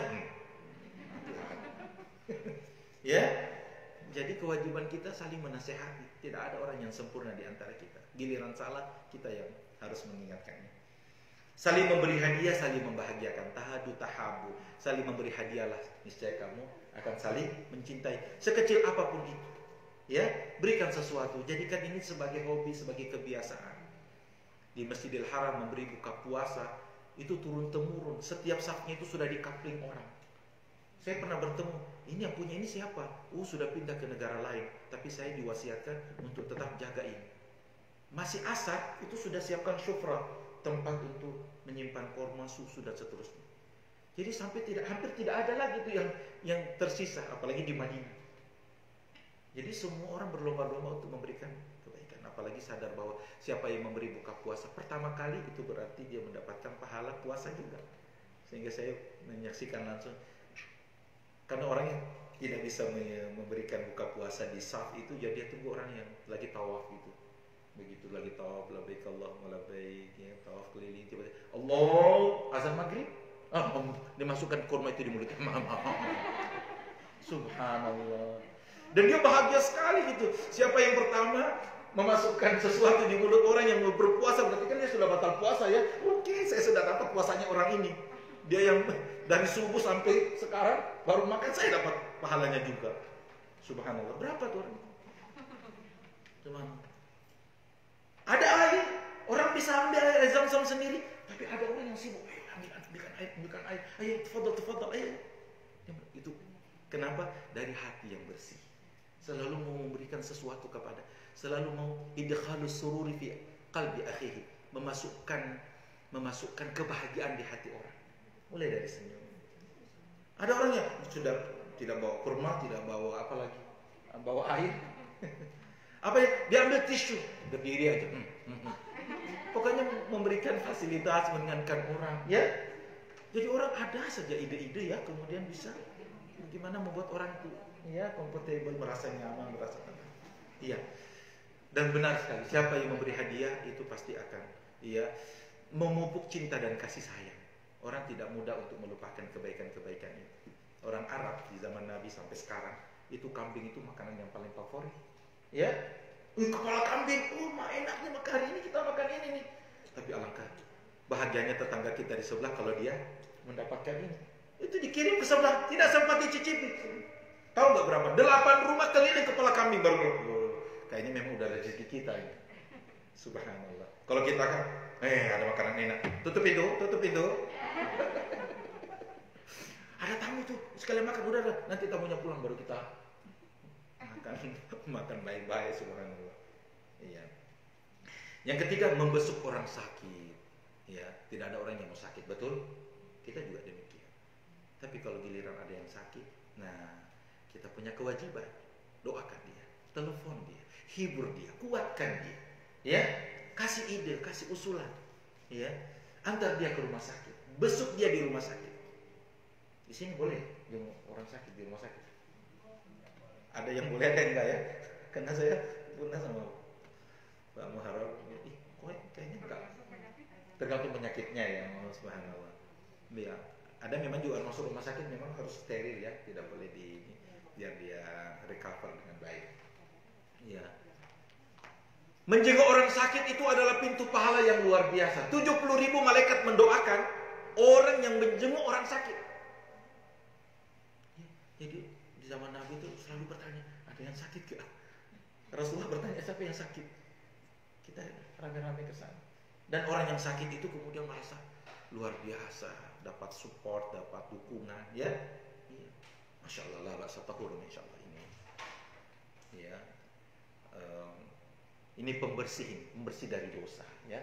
Insya Allah sebentar lagi sembuh, ya. Jangan bilang sakit apa? Ya Allah, tetangga saya 3 hari sakit begini mati. Orang yang biasa-biasa saja malah ketakutan. Ya, kita doakan Allahumma rabban nas adzil ba'sa isfi anta syafi la syifa illa syifa. Siapa yang ya membacakan doa ini, menjenguk orang sakit itu mendapatkan keutamaan pahala yang luar biasa. Saling mendoakan saat bersin, subhanallah. Iya, lihat ya. Bersin saja itu menjadi peluang untuk kita mendapatkan kebaikan. Ya? Dia baca apa? Alhamdulillah. Yang dengarkan dan baca yarhamukallah. Kenapa alhamdulillah? Subhanallah, kita bersin itu nikmat. Ya, asal jangan bersin di depan orang. Cing. Ini virus itu ya. Iya. Katanya kalau bersin itu 1 detik jantung kita stop. Iya. Jadi kalau kita masih hidup sesudah bersin, berarti kita masih hidup, maka wajib membaca alhamdulillah. Nah, orang yang mendengarkan ya rahmukallah, mudah-mudahan Allah merahmati. Kita balas lagi, yahdikumullah. Apa? Yahdikumullah wa yuslihu balakum. Sudah hafal belum? Ayo kita ikut semua. Alhamdulillah. Yarhamukallah. Yahdikumullah wa yuslihu balakum. Yahdikumullah wa yuslihu balakum. Sempurna. Itu yang kita balaskan ketika orang mendoakan rahmat untuk kita saat berbersih. Saling memaafkan, subhanallah. Pasti dalam interaksi keseharian kita selalu ada gesekan sosial, betul? selalu ada fitnah, selalu ada cobaan. Dan memang itu adalah sunnatullah. Jangan berinteraksi dengan orang lain tapi tidak mau ada masalah. Oh, nggak mungkin itu. Ya, hidup sendiri di pinggir hutan sana. Ya, nggak mau gosip, tidak mau dengar ini, nggak ada. Walaupun dalam waktu yang sama kita harus menyiapkan 1001 alasan jika ada sesuatu yang kita lihat dari saudara kita itu kurang baik. Misalnya orang datang terlambat, jangan ngomel, ini terlambat melulu ini. Ya tuh, ini pasti karena ini, pasti jangan. Siapkan 1001 alasan. Oh, dia sakit, oh dia macet tadi, dia ini tadi. Jangan biarkan setan itu mengganggu kita untuk memberikan tuduhan macam-macam sesuatu yang kita belum ada ilmu tentang itu. Betul? Ada orang punya pakaian ya mungkin tidak sesuai dengan ekspektasi kita, tidak matching, warnanya kurang ini. Siapkan 1000 alasan untuk mengatakan saya tidak mau peduli dengan itu. Betul? Jangan diprotoli, oh difoto, di screenshot, dikirim ke grup. Coba lihat ini, norak kan? Allah. Ini dosanya jamaah ini. Padahal kamu tidak ada urusan dengan itu gitu. Bukan kamu yang beli, bukan kamu yang laundry, bukan. Kasihan orang itu. Padahal bisa saja ada sesuatu ya. Iya, mungkin pakaiannya belum datang kali. Karena pesawatnya delay di Dallas. Baik. Saling menghargai, saling menutupi aib. Ya, ini kewajiban kita. Hargai semua orang, ya. Dan kita semua pasti mau mendapatkan pengakuan seperti itu, mau dihargai, mau dimuliakan. Maka kita juga harus menghargai orang lain. Hargai orang lain itu berarti menghargai diri. In ahsantum li anfusikum. Berbuat baik untuk orang lain itu berarti berbuat baik untuk dirimu sendiri. Menutupi aib, ya. Jangan bilang, ini benar loh, saya lihat dengan mata kepala. Justru itu yang harus kamu tutupi, jangan sebarkan aib orang. Ya, sampai melihat orang berzina, kita sendiri nggak boleh dibuka sama sekali. Sampai ada hukum Islam yang bisa merajam orang yang melakukan dosa zina, dosa besar itu pun harus ada 4 saksi dan melihat dengan jelas itu terjadi. Kalau 3 orang, tutup mulut. Tidak boleh disebarkan sedikit pun. Justru ketika kita ngomong, balik kita yang dicambuk. Itu dalam hukum Islam. Jadi melihat kesalahan orang lain, tutup mata, lupakan. Dengan orang begini, tutup, lupakan. Jangan terbiasa. Gua tahu nih belangnya nih. Pokoknya awas lo ya. Tak sebarin. Dia pakai inisial ini itu. Subhanallah. Ya kan? Man satara musliman, siapa yang menutup aib sesama muslim, satarahullahu yaumal qiyamah. Allah akan tutup aibnya di hari akhirat nanti. Ya? Ya. Tentu kita semua ingin bahwa semua dosa kesalahan kita diampuni oleh Allah, semua kekurangan kita, semua aib kita juga akan ditutup oleh Allah Subhanahu wa taala. Baik. Nah, kita hanya berharap berkah dari Allah Subhanahu wa taala. Maka motivasi untuk kita semakin meningkatkan akhlak mulia dalam interaksi sosial kita adalah merupakan keniscayaan yang kita yakini pasti akan membuat kita bahagia. Biarkanlah anak-anak kita terperangah. Ibu-ibu, kok ibu berubah ya? Kenapa nak? Ibu biasanya marah-marah, hari ini tidak. Iya, saya baru pulang dari Istiqlal tadi. Ya, sama kalau orang pulang haji ya. Bukan hanya bangga, di sana ada namanya Mantiqatul Baidah, bus dengan kapasitas 50 penumpang, itu bisa ditarik oleh gunung, itu magnet yang luar biasa. Bu, ada magnet yang luar biasa ada dalam diri kita. Itu yang harus kita jadikan sebagai akhlak. Biarkanlah orang tertarik karena akhlak, bukan karena emas, bukan karena materi. Akhlak kita yang membuat orang itu simpati sama kita. Tutur kata, ya, interaksi kita dengan mereka yang baik itu akhlak. Kita biasa kasih, kalau sudah haji, sudah ibadahnya baik, biarkan orang itu, masya Allah, alhamdulillah, ya, saya sejuk, saya senang. Dan tidak ada kawan yang membuat kita itu teringatkan dengan kebaikan, kecuali itu berarti kita mendapatkan anugerah yang luar biasa. Saya sekali lagi ingin mengulangi bahwa pentingnya punya teman yang baik. Bukan hanya di dunia kita mendapatkan manfaat, yang terlebih lagi di surga nanti. Orang yang punya teman yang baik, yang mengingatkan kita untuk saling mengajak kepada kebaikan, meninggalkan yang sia-sia, apalagi yang mengandung dosa, itu di akhirat itu akan membawa syafaat. Teman yang baik itu akan memberikan syafaat keringanan bagi kita. Kalaupun ditakdirkan Allah harus dicuci di surga, itu akan diselamatkan oleh teman kita. Lana ashab kunna nasumu ma'ahu wa nusalli ma'ahu. Kita punya teman-teman waktu di dunia, kita sama-sama puasa, kita sama-sama sholat. Lam narahu huna. Kok kenapa kita tidak lihat di surga ini ya? Idhab ilan nari, pergilah ke neraka. Akhrij man kana fi qalbi mithqala dzarratin minal iman. Keluarkan, tarik mereka kawan-kawanmu, sahabat-sahabatmu itu, bagi siapa di antara mereka yang masih ada ya sebesar biji zarrah dari iman, masih pernah mengucapkan la ilaha illallah, pernah sholat apalagi, mereka semua akan diselamatkan oleh sahabatnya. Sehingga orang-orang munafik, orang-orang yang tidak punya teman yang bisa menyelamatkan itu cemburu, ya, malah min syafi'in, lalu kami kenapa ditinggal? Ya, bukankah kami sama-sama dibakar? Nauzubillah. Ini lagi disetrika semua ini. Nauzubillah. Tapi kok mereka ditarik, mereka dipanggil. Ini ada daftarnya, ini orang-orang yang diselamatkan, dipanggil masuk ke surga. Bukankah nikmat tertinggi? Tidak ada keselamatan kecuali apa yang ditakdirkan Allah Subhanahu wa taala, itu adalah kenikmatan surga. Wala hamimin, wala sadiqin hamim. Kami juga tidak punya sahabat yang memberikan kasih sayang kepada kami. Iya. Sehingga wajib untuk menjadi motivasi bagi kita, ya, bahwa akhlak adalah merupakan puncak dari keseluruhan keyakinan kita kepada Allah Subhanahu wa taala dan implementasi dari ajaran agama kita serta ibadah kita kepada Allah Subhanahu wa taala.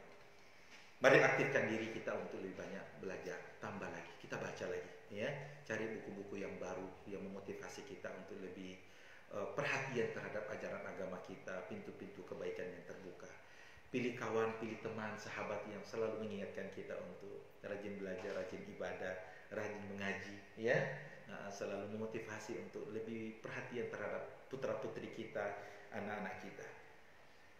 Mari kita membiasakan diri untuk banyak berdiskusi, ya, tentang ya berbagai fenomena krisis akhlak yang ada di tengah-tengah masyarakat kita, dan mari kita memperbanyak doa dan wirid, ya, zikir kita. Doa yang baik untuk kita baca, Rabbana ighfir lana wa li ikhwanina alladziina sabaquna bil iman wa la taj'al fi qulubina ghillan lil ladziina amanu Rabbana innaka ra'ufur rahim. Artinya, wahai Tuhan kami, ampunilah dosa-dosa kami, ampuni dosa saudara-saudara kami yang telah mendahului kami dalam iman, ya, dan janganlah Engkau menanamkan kebencian di hati kami terhadap orang-orang yang beriman. Wahai Tuhan kami, sesungguhnya Engkau Maha Pemurah lagi Maha Penyayang.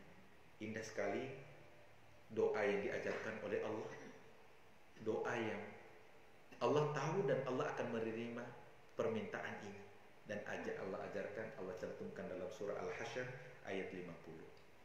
Surah Al-Hasyr ayat 50. Kita minta doa untuk diri kita, kita minta doa supaya saudara-saudara kita juga diampuni oleh Allah. Orang yang lebih tua dari kita, lebih dulu masuk Islam, lebih banyak amalnya, kita juga minta doa supaya Allah hapuskan kesalahan-kesalahan mereka. Itu sabaquna bil iman, orang-orang sepuh, orang-orang yang lebih dulu, ya, kalau istilah sehari-hari, yang lebih senior dari kami, ya Allah, minta didoakan, ya. Kadang-kadang ada orang yang ingin tampil menonjol, yang dulu itu nggak baik, ya, periode yang lalu itu betul, sekarang ini masanya yang bagus, ya. Doa ini mengajarkan kita untuk menghargai jasa dan pengorbanan orang-orang yang lebih dulu merintis bagaimana membangun dakwah, bagaimana membangun masjid ini, bagaimana merintis pendidikan agama yang ada di tempat kita ini. Wala taj'al fi qulubina ghillan, ya Allah, jangan sampai di hatiku ini ada rasa benci kepada orang lain. Jangan sampai ada rasa dendam di hati ini, ya Allah. Saya tidak mau berkubur dengan membawa kebencian ini, ya Allah. Rabbana innaka ra'ufur rahim, ya Allah, Engkau Maha Penyayang dan Engkau yang Maha Pemurah.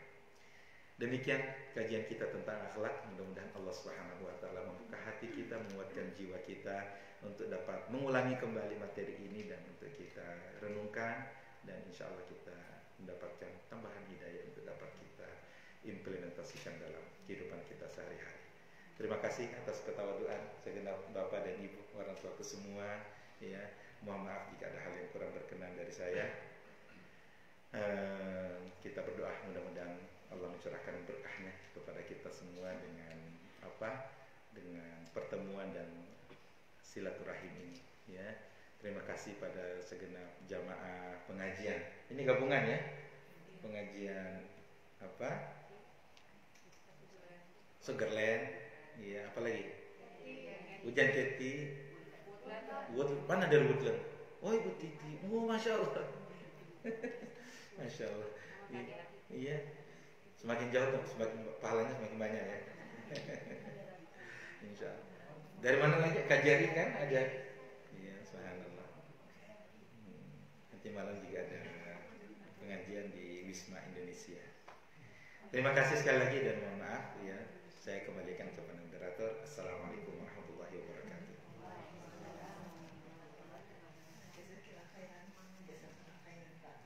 Baik. Baik, kita lanjutkan dengan berdiskusi ya. Silakan ibu-ibu kalau ada yang ditanyakan langsung dijawab aja dengan. Oh iya. Mungkin bapak-bapak yang mau bertanya. Ibu-ibu.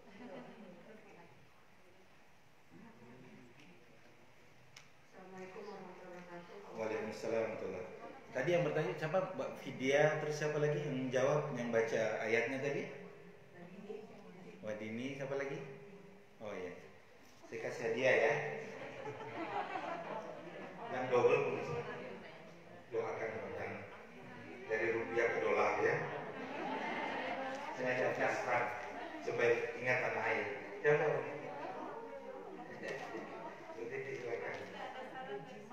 Oh, masya Allah. Oh, betul. Ingat ke lek sana ya. Silakan. Pak Ustadz, saya mau bertanya tentang tadi bakti kepada orang tua. Iya. Ketika ayah saya meninggal di Indonesia dan saya tidak bisa pulang dikarenakan kondisi pandemi, Betul. apakah itu saya kurang berbakti kepada ayah saya atau orang tua saya? Terus setelah meninggal, selain kita mendoakan, apakah amalan-amalan lain yang bisa saya lakukan biar bisa sampai ke ayah saya? Subhanallah. Terima kasih Mbak Jenny. Ini apa ya, sangat mengharukan ya, betapa besar perhatian dan kecintaan kita kepada kedua orang tua yang oleh ajaran agama kita menjadikan itu sebagai apa, indikator keimanan. Iya, apalagi dengan masa pandemi kemarin ya, tidak memungkinkan itu hadir bersama keluarga ya, ketika ayahanda berpulang.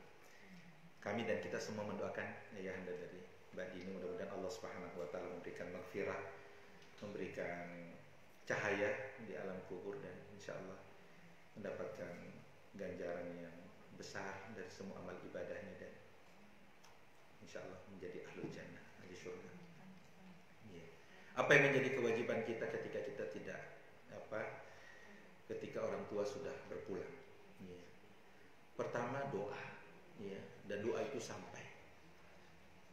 Boleh jadi dengan doa kita semua dosa orang tua itu dihapus oleh Allah Subhanahu wa taala. Dan itu yang sangat dibutuhkan oleh orang tua. Orang yang sudah meninggal itu berharap kiriman doa dari semua orang yang hidup. Makanya diurus, diantar ke masjid, disolati, diantar ke kuburan, didoakan lagi di sana. Dekat ataupun jauh, doa itu sampai kepada Allah, dan itu efeknya akan sampai kepada orang tua. Awaladin salihin yada'ulahu, anak salih mendoakan kedua orang tua. Berikutnya, menyelesaikan semua kewajiban-kewajiban orang tua yang belum sempat tertunaikan di masa hidup. Tanyakan pada tetangga, pada teman, mungkin ayah, siapa orang tua punya utang, dibayarkan. Ya, dan itu adalah satu wujud bakti kita yang sangat luar biasa kepada orang tua. Rasul mengajarkan kita berbakti sama orang tua yang sudah wafat, itu berarti menjalin hubungan baik, silaturahim dengan semua sahabat-sahabat orang tua kita dulu. Kita tahu, oh dulu ayah saya punya sahabat ini, punya sahabat itu dicari lagi. Saya ini, saya anaknya si ini. Oh iya, kenapa nak? Saya mau begini. Itu menjalin hubungan baik dengan semua kerabat dan semua sahabat almarhum orang tua kita. Iya. Kita beramal melakukan sesuatu, sebenarnya tanpa diniatkan sekalipun itu akan tertransfer secara otomatis kepada orang tua. Kita sholat, kita puasa, kita ngaji, itu akan menjadi investasi bagi orang tua kita juga. Kenapa? Wa alaysa lil insani illa ma sa'a. Seseorang tidak mendapatkan kecuali apa yang dia pernah usahakan sendiri. Ya, orang mendapatkan pahala memang karena saya pernah bersedekah, memang saya rajin ibadah. Tetapi para ulama menjelaskan anak itu adalah bagian dari usaha orang tua. Bukan hanya melahirkan, bukan hanya membiayai. Memang itu adalah usaha orang tua, sehingga semua amal anak itu akan tertransfer kepada orang tuanya. Apalagi kalau kita niatkan, saya mau bangun masjid, saya mau membantu pesantren, saya mau bangun kelas, saya mau wakaf mushaf, dan pahalanya saya niatkan buat orang tua kita. Luar biasa. Ya, mudah-mudahan demikian itu yang memang dinantikan oleh orang tua kita. Wallahu a'lam bishawab. Ya.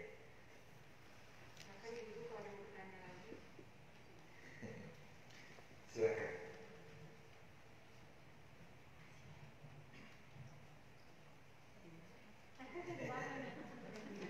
Assalamualaikum warahmatullahi wabarakatuh. Waalaikumsalam warahmatullahi wabarakatuh. Iya. Tadi kan kewajiban seorang muslim. Ya. Bagaimana dengan kewajiban non muslim yang notabene itu keluarga kita? Iya. Apakah kita harus juga sama derajatnya atau bagaimana? Karena kita selama ini saya selama ini sudah maksimal untuk berbuat baik, tetapi tanggapannya kurang baik. Ditambah ini? Tanggapannya? Oh, tanggapannya. Jadi kalau mereka menganggap dengan baik, kalau kita mengikuti kemauan mereka seperti itu, tapi kalau tidak mengikuti kemauan mereka, itu dianggap tidak baik bagi mereka. Seperti itu. Terima kasih Pak Ustaz. Terima kasih. Subhanallah. Akhlak seorang muslim itu harus dirasakan oleh siapapun. Jangankan sesama manusia, tumbuhan dan hewan pun itu dapat dirasakan secara langsung. Ada kucing di rumah, kalau dia lihat bapak itu lari. Kenapa? Karena dia tahu ini bapak ini selalu pukul saya. Ya, gitu ya. Padahal kita harus sayang sama ini sesama makhluk. Ya. Ada orang setiap lewat pasti dia potong ranting, ya, tebang ini dan seterusnya. Dia dengan kembang tidak sayang, tidak demikian. Akhlak kita harus tercermin pada perilaku kita. Iya. Apalagi dengan sesama manusia. Rasulullah bertetangga dengan Yahudi. Rasulullah itu menyuapi seorang Yahudi tua yang buta. Rasulullah tahu ini nenek-nenek ini mungkin giginya sudah ompong. Kalau saya kasih makanan ini dia tidak bisa punya. Rasulullah harus mengunyah dulu makanan ini. Padahal Yahudi ini tidak pernah berhenti mengumpat itu Muhammad orang jelek Muhammad. Padahal yang kasih makan ini Muhammad. Tapi dia tidak sebut ya saya Muhammad loh. Awas loh kalau saya tidak makan lagi ya. Begitu ya. Sampai Abu Bakar As-Siddiq datang kepada Aisyah. Apalagi amalan Rasulullah yang belum saya lakukan. Oh, Rasulullah setiap pagi pergi ke pinggir kota di sana ada nenek Yahudi kasih makan. Itu dilakukan itu. Akhirnya dia kasih makan. Tapi kayaknya tidak seperti yang biasa. Kenapa? Yang biasa halus caranya. Ya, itu masih tetap mengumpat Nabi Muhammad. Baru Abu Bakar itu menangis. Tahukah kamu? Ya setiap hari memberi makan itulah yang kamu benci seorang. Ya, itulah Nabi Muhammad. Dia menyebabkan dia masuk Islam. Ya. Jadi kepribadian seorang Muslim itu adalah merupakan rahmatan lil alamin. Nah, apa yang membedakan antara Muslim dengan non-Muslim? Sesuatu yang tidak berkaitan tentang ritual ibadah kita, tentang akidah kita. Tapi kewajiban untuk saling menjenguk, saling menghargai, menghormati, apalagi saling memberi hadiah, saling bantu membantu, tolong menolong, itu adalah menjadi kewajiban kita. Betul? Ya. Bahkan dalam persoalan makan sekalipun ada yang pokoknya saya tidak makan. Apa itu? Apapun dari rumah ini saya tidak mau makan. Subhanallah. Ya, sembelihan Yahudi dan Nasrani itu halal bagi kita. Ya, kita boleh makan apa yang mereka makan. Kecuali kalau kita tahu ini alkohol kita tidak senang. Tapi yang lain boleh. Justru yang kita harapkan akhlak mulia kita itu menjadi dakwah bagi mereka. Senyuman kita itu bisa menjadi kesejukan yang melihat, kalau muslim seperti ini saya juga tertarik menjadi seorang muslim. Betapa banyak orang yang mengucapkan 2 kalimat syahadat hanya karena melihat figur yang sejuk, yang tutur kata, yang disiplin, yang sangat ramah, ya, yang sangat respek kepada orang lain, betul? Saya pernah ke masjid mana takwa di sini. Lihat orang masuk masjid dalam keadaan bersih, orang kompak semua sholat dengarkan azan, menjadikan air matanya menetes, dia mengucapkan 2 kalimat syahadat. Ya, bagaimana lagi dengan orang yang selalu jujur dalam berinteraksi, bermuamalah, saling memberi hadiah, itu menjadikan dia hatinya menjadi tertawa. Kaifa taksibu quluban nas, sebuah buku berjudul Bagaimana Kamu Merebut Hati Orang Lain. Ya, sungguh dengan perbuatan yang baik, sungguh dengan hadiah, ya, sungguh dengan kita menghargai orang lain, kemudian itu merasa tertarik untuk mempelajari agama kita.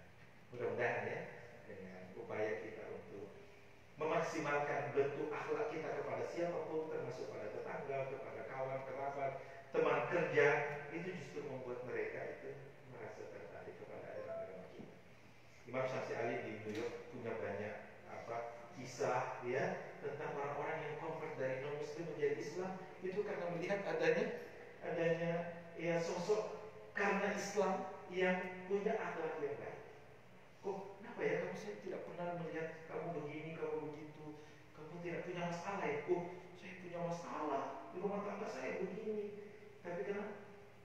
Dia bilang, because I have Allah. Aku punya Allah, dan Allah itu yang memberikan kasih sayang. Allah itu yang mewajibkan saya untuk berakhlak mulia. Oh, kalau begitu saya juga mau punya Allah. Kalau begitu saya juga mau mengucapkan 2 kalimat syahadat. Subhanallah. Ya, begitu juga orang yang disiplin, begitu juga orang yang senantiasa jujur. Seorang imam di Inggris hanya karena mengembalikan uang 20 sen, tidak ada artinya itu.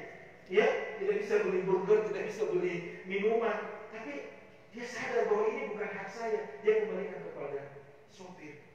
Lalu dia mengatakan, sopir mengatakan, saya sudah berjanji dalam diri saya, kalau dia mengembalikan uang itu, saya akan masuk Islam. Padahal dia tadinya sudah tidak niat ini, ya, tidak ada artinya ini. Uang mereka seperti ini. Tapi subhanallah, dia kemudian dia syukur, ya Allah, hampir saja orang ini terhalang dapat hidayah hanya karena saya menganggap remeh, ya, menganggap sepele seperti ini. Tapi justru driver itu yang sudah setiap hari melihat orang itu mengetes, dia mengembalikan uang lebih daripada yang semestinya. Kejujurannya mengantarkan orang lain menjadi seorang muslim. Masya Allah. Ya, silakan. Mau nambahin pertanyaan Ayu. Iya. Ustaz bilang potongan hewan Yahudi dan Nasrani itu dihalalkan bagi kita. Saya ini paling banyak masalah Ustaz kalau balik ke rumah mertua. Oh gitu. Karena gimana mertua saya nggak bisa lagi makan daging itu. Tapi kalau memang bapak bilang oke, dan saya mungkin karena sekarang ini saya harus tinggal di hotel terus kalau menjemput orang mertua saya. Jadi memang nggak bisa bawa daging halal lagi seperti ini, seperti biasa gitu, masak di rumah mertua katanya. Jadi memang begitu Ustaz, apa memang boleh saya makan aja masakan adik-adik saya yang ayam atau daging? Iya. Tapi kadang-kadang nggak nerima. Tapi bukan babi ya, bukan. Iya. Ayam ya, memang Kita buka surah Al-Maidah, wa ta'amuhum hilul lakum. Makanan mereka halal bagi kamu, wa ta'amuhum hilul lakum, makananmu itu halal bagi mereka.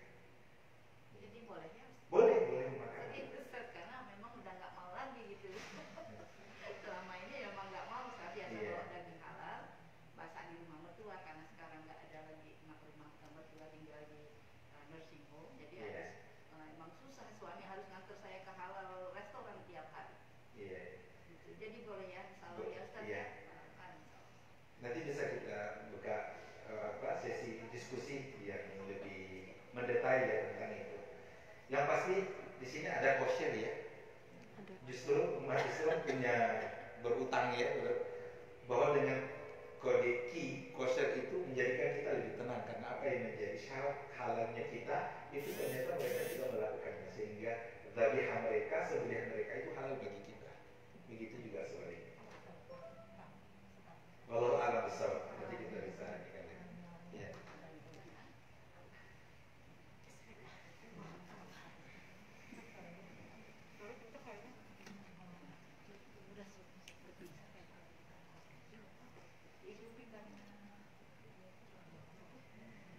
Baik, gimana? Cukup?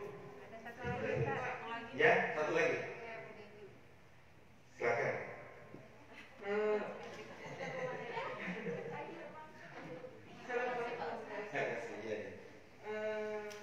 Saya mau tanya kalau di anggota keluarga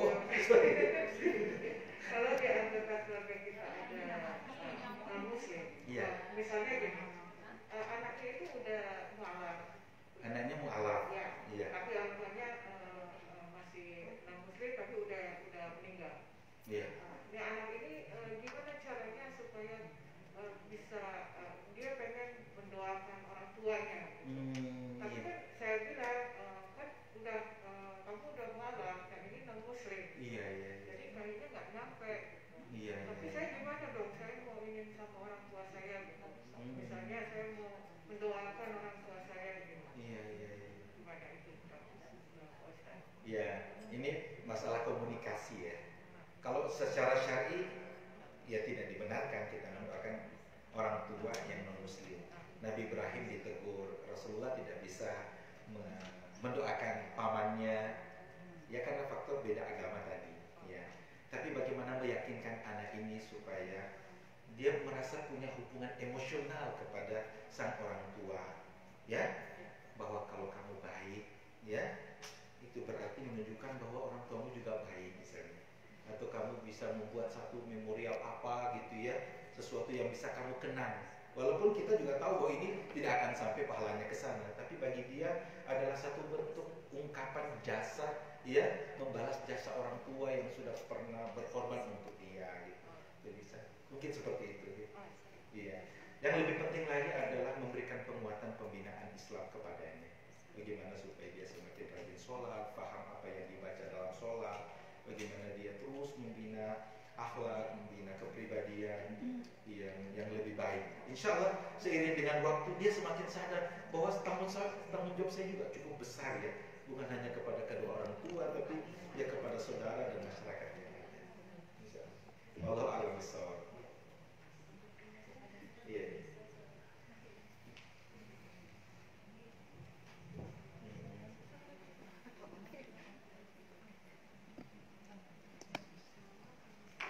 Saya memberikan informasi ya tentang program hafal Quran di pesantren Nusantara Madani di Connecticut. Saya sebenarnya sesudah Ramadan ini sudah siap-siap kembali ke Indonesia ya, dengan ya beberapa agenda termasuk penyelesaian studi S3. Namun oleh Imam Samsi Ali meminta saya untuk menyelenggarakan satu program summer camp ya di pesantren Connecticut. Jadi program ini akan berfokus pada bagaimana anak-anak kita itu bisa hafal Quran. Subhanallah, kita meyakini Al-Quran ini adalah mukjizat. Meskipun kita bukan orang Arab, tidak paham arti, tapi Allah akan mudahkan bagi siapapun yang mau menghafalnya. Ya, kalau dulu orang hafal Quran itu identik dengan masuk pondok tahfiz, harus santri, nyantri 6 tahun, 3 tahun, ya paling cepat 1 tahun. Seperti yang kami bina juga di Makassar, pesantren Darul Istiqomah sudah 50 tahun. Sejak awal berdiri selalu melahirkan para penghafal Al-Quran, hafiz dan hafizah. Sampai kemudian kami menemukan sebuah metode yang bisa lebih cepat.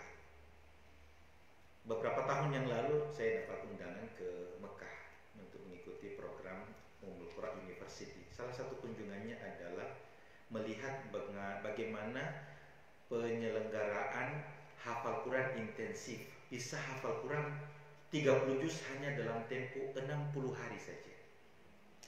Ya, itu dibina langsung oleh Syekh Farid Al-Mintah dari Dammam, memblok satu hotel di Hajiat di samping Masjidil Haram bagi siapa yang pernah haji dan umroh. Itu Hotel Meridian, itu disulap untuk menjadi pusat penghafalan Al-Quran yang intensif. Memang yang masuk ke situ untuk menerima, karena ini full ya, di beasiswa ya oleh seorang pengusaha, sehingga dari 600 yang lulus cuma 59 orang. Dan hotel itu memang diset bagaimana supaya orang semua tertarik, merasa nyaman, semangat, optimis, bisa hafal Quran. Ya, kita baru masuk saja di pintu gerbang. Itu tadi yang saya bacakan, lau tahurat qulubuna ma syabi'at min kalami rabbina. Kalau hatimu bersih, kamu tidak pernah bosan membaca Al-Quran. Setiap peserta itu bisa hafal setengah juz setiap hari. 5 lembar, 10 halaman. Ya, jadi syekhnya itu hanya punya 3 binaan. Pokoknya dia kerjanya itu istilahnya ayo mempush aja, memprovokasi. Ayo baca. Karena dia juga dipush juga dari atas. Dan subhanallah, ini kemudian hasil hafalannya itu disebarkan ke orang tua, guru-guru, supaya orang tua juga turut support ya apa yang sedang berjalan. Intinya saya lihat dengan mata kepala bahwa subhanallah, demikian Al-Quran ini bisa dihafal dalam waktu yang singkat. Ya, ada seorang anak yang dia entah karena kaget, mungkin baru pisah dari orang tua, baru beberapa hari itu dia ngambek, dia nggak mau ngaji. Pokoknya dia stop, dia mau ngaji, suruh hafal nggak mau pulang. Akhirnya karena berbagai tawaran tidak diterima, pokoknya dia pengen pulang aja. Syekhnya bilang, udahlah kamu pergi tawaf dulu. Maksudnya kalau saya sudah tahu boleh pulang, boleh. Oke. Ya, makanya dia pergi tawaf. Apa yang terjadi ketika dia tawaf? Dia seolah mendapatkan cahaya dari Allah. Seolah-olah ada kesadaran, kamu itu sudah diberikan kesempatan hadir di tempat yang paling mulia. Ini Masjidil Haram, ini Ka'bah, ini tempat kiblat semua umat Islam. Di sini kau hafal Quran. Di antara sekian ratus orang, kamu satu di antara 59 orang yang lulus. Rugi kalau kamu tidak hafal Quran di sini. Begitu tuh dia putar, oh iya saya rugi kalau saya tidak hafal Quran. Dia nangis, lalu dia datang. Dia sudah disambut syekhnya untuk dia pisah, ya, untuk goodbye begitu. Dia bilang, tidak, saya mau tinggal di sini. Saya mau tetap menghafal. Dengan izin Allah, satu di antara 2 yang paling cepat, kurang dari 60 hari, anak ini sudah hafal 30 juz. Iya, saya ada di situ, dan ketika dia melantungkan ayat-ayat di surah terakhir, Qul a'udzu birabbil falaq, Qul a'udzu birabbin nas, malikin nas, sampai minal jinnati wan nas. Semua yang ada di situ di Masjidil Haram, ya, sejurus dengan Ka'bah, itu sujud semua, sujud syukur semua. Sampai ada kawan saya dari Aceh itu berteriak histeris seolah tidak bisa kendalikan diri. Kenapa bukan saya yang seperti ini? Kenapa bukan anak saya yang hafal Quran seperti ini? Saya kemudian berdiri menenangkan. Insya Allah semua kita punya kesempatan untuk itu. Ya, siapa yang Allah ingin berikan kebaikan, Allah pasti akan bukakan jalan untuk dia mencintai Al-Quran, termasuk untuk menghafalnya. Kemudian konsep dari Sudan, hanya 40 hari bisa hafal 30 juz. Ya, percaya nggak kalau ada orang hafal Quran 40 hari hafalannya lancar, seperti Ustaz Adi Hidayat, ya, buka halaman berapa dia bilang ini sebelah kanan, ya, bagian atas atau bagian bawah, hafal dia. Padahal waktu dia ikut program ini hafalannya cuma 2 juz. Mengikuti program 40 hari dia hafal mati. Tapi ternyata rahasianya apa? Tahu nggak umurnya berapa? Ya, 54 tahun. Ya, orang tua bisa hafal Quran, lancar lagi, cepat waktunya. Ternyata dia sejak umur 18 tahun, dia rutin membaca Al-Quran 5 juz setiap hari. 5 juz setiap hari.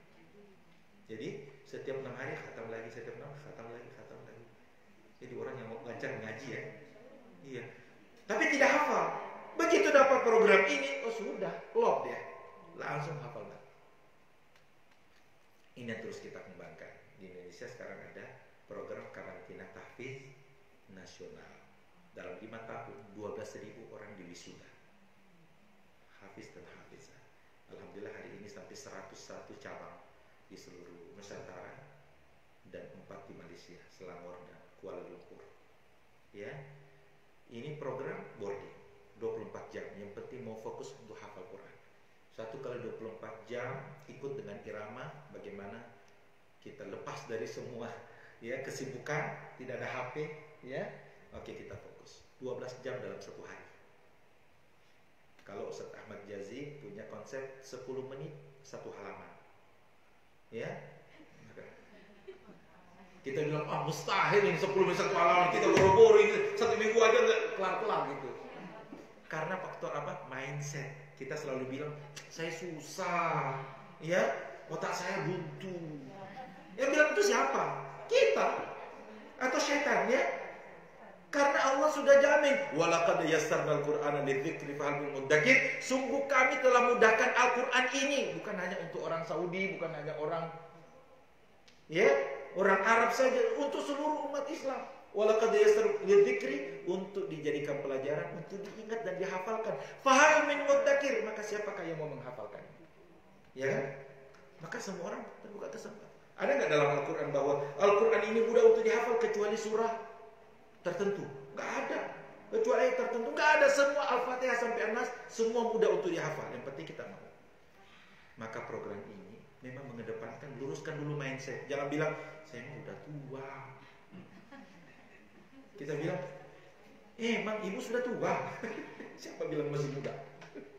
Tapi untuk Al-Quran ini nggak ada kata tua dan muda. Al-Quran ini akan menyelamatkan kita, akan membawa kita ke surga. Betul? Iya. Memang Rasulullah itu memang hafal Quran sejak masih remaja? Enggak, Rasulullah dapat Al-Quran ini umur 40 tahun. Betul? Baru Iqra turun, betul? Dan sahabat yang lain sudah ada yang pada tua, ada yang sudah 50 tahun, ada yang 60 tahun masuk Islam, betul? Tapi bukan berarti itu jadi alasan bagi mereka untuk tidak hafal Al-Quran. Betul? Jadi Al-Quran ini bukan lihat usia, bukan lihat suku, bukan lihat bahasanya. Ini Al-Quran buat kita, ini akan kita bawa ke alam kubur, ini akan membawa kita ke akhirat, ini akan mengangkat derajat kita di surga. Amin. Sehingga hafal Quran ini tidak identik dengan santri, tidak identik hanya dengan usia sekolah. Subhanallah, saya lihat sendiri ya, banyak orang tua yang kemudian berminat untuk itu, hanya meluangkan waktu, hanya 1 bulan bisa hafal Al-Quran. Kebayang gak Bu? Ya, 2 hari pertama tidak boleh ngaji dulu. Pokoknya luruskan dulu mindset. Kalau kita mengatakan mudah, Allah betul mudahkan itu. Ya, jangan pernah ada di dalam alam bawah sadar kita, gak bisa, saya udah coba. Ibu belum coba, ibu belum cukup usaha untuk itu. Sama dengan ada anak bilang, Papa, saya mau hafal Quran. Ya, silakan. Hafal juz amma cuma 2 hari, hafal juz 30 cuma 2 hari. Ya, juz 27. Begitu dapat juz 26, dia tanya sama bapaknya, Papa, saya mulai dari surah Al-Hadid atau surah Az-Zariyat? Kenapa tuh? Bapaknya bilang, nak, jangan mulai surah Al-Hadid ya, itu namanya surah besi, itu susah loh. Ya, kamu dari surah Az-Zariyat aja. Dia apa? Surah Az-Zariyat gampang, surah At-Tur gampang, Al-Qamar gampang, Ar-Rahman lebih gampang, Al-Waqi'ah apalagi. Begitu dapat surah Al-Hadid, 2 bulan gak kelar-kelar. Kenapa? Orang tuanya bilang surah Al-Hadid itu ya sama dengan kita. Kalau kita bilang Al-Quran susah, ya susah. Padahal kalau kita kembalikan, walaqad yassarnal Qur'ana lidzikri fahal min muddakir. Ayat ini sampai 4 kali loh Allah sebutkan di dalam Al-Quran. Dalam 1 surah loh. Kenapa harus berulang seperti itu ya Allah? Ya, dalam surah Al-Qamar, ya, surah ke-54 itu diulangi sampai 4 kali. Ayat 17, ayat 22, ayat 32 dan ayat 40. Apa tujuannya Allah ulangi ini? Aku mudahkan bagi hambaku untuk hafal Al-Quran sampai 4 kali. Kecuali untuk menggugah kita dan memberikan rasa optimisme bagi kita bahwa saya bisa hafal Quran. Ya, satu-satunya ibadah yang akan terus kita bawa sampai di akhirat, sampai di surga, baca Al-Quran. Betul? Nanti mau naik haji gak di surga? Gak ada Ka'bah di sana. Betul? Nanti mau puasa nggak di surga? Loh, kurmanya udah kasih kita apa? Kita dikasih anggur. Oh, saya pengen makan ini, sudah langsung ada. Betul? Kita nggak puasa lagi di sana, kita tidak. Yang ada itu baca Quran. Iqra warqa wartaqi warattil kama kunta turattil fid dunya fa inna manzilataka inda akhir ayatin taqra'u. Tapi kita tidak bawa Al-Quran. Betul? Kita sudah tinggal di dunia. Yang kita bawa apa? Hafalan kita. Insya Allah kita semua masuk surga. Ya. Tapi disuruh baca dari bawah. Al-Audur Binas lancar, Al-Falaq lancar, Al-Ikhlas paling lancar. Coba tabat tiada, mulai itu. Betul. Coba baca Al-Adiyat, waduh mulai. Nah, karena kita tidak pernah mengupayakan. Nah, insya Allah di Connecticut ini akan kita menyelenggarakan program yang serupa bagaimana anak-anak kita bisa hafal Al-Quran. Ya, ini salah satu. Mungkin ibu bertanya, gimana caranya?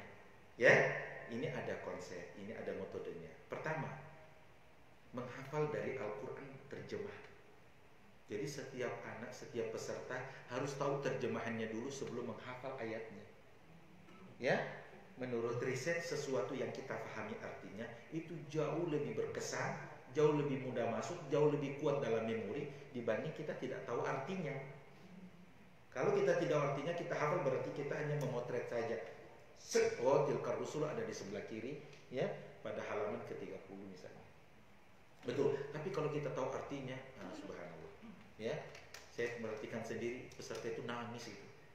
Nangis bukan karena dia susah menghafal, dia terharu dan menyesal. Ya Allah, ya Ustaz, kenapa ya baru sekarang saya tahu ternyata arti surah ini begini ya? Baru kemudian renungkan. Jadi saya kasih motivasi.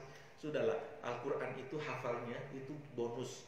Kamu datang ke sini 1 bulan, dipastikan kamu sudah membaca terjemah ayat Al-Quran dari Al-Fatihah sampai An-Nas. Pernah nggak kita baca 1 bulan terjemahannya? Jangan kan. Ustadz juga begitu, paling mau ceramah baru cari terjemah. Ya, karena kita sudah terbiasa. Oke, khatam ya ketika Ramadan. Tapi membaca terjemah sebagai bentuk kewajiban kita untuk mentadaburi. Orang itu bisa mentadaburi, khusyuk di dalam membaca Al-Quran ketika dia memahami artinya.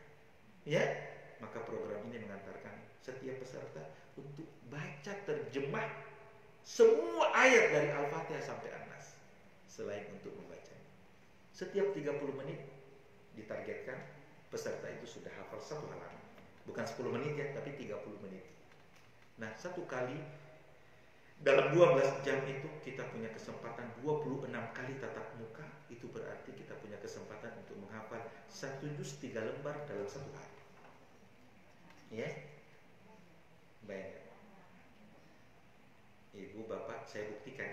Saya masuk program ini, saya ikuti di Kuningan, Jawa Barat. Hari pertama saya baca. Mungkin saya punya beberapa juz stok. Selebihnya saya sudah tidak ingat lagi. Waktu kuliah pernah 8 juz.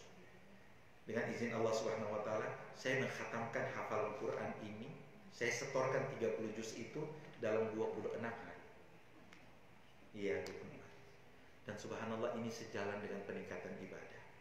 Saya selama 40 hari 40 malam tidak pernah ketinggalan takbiratul ihram bersama imam.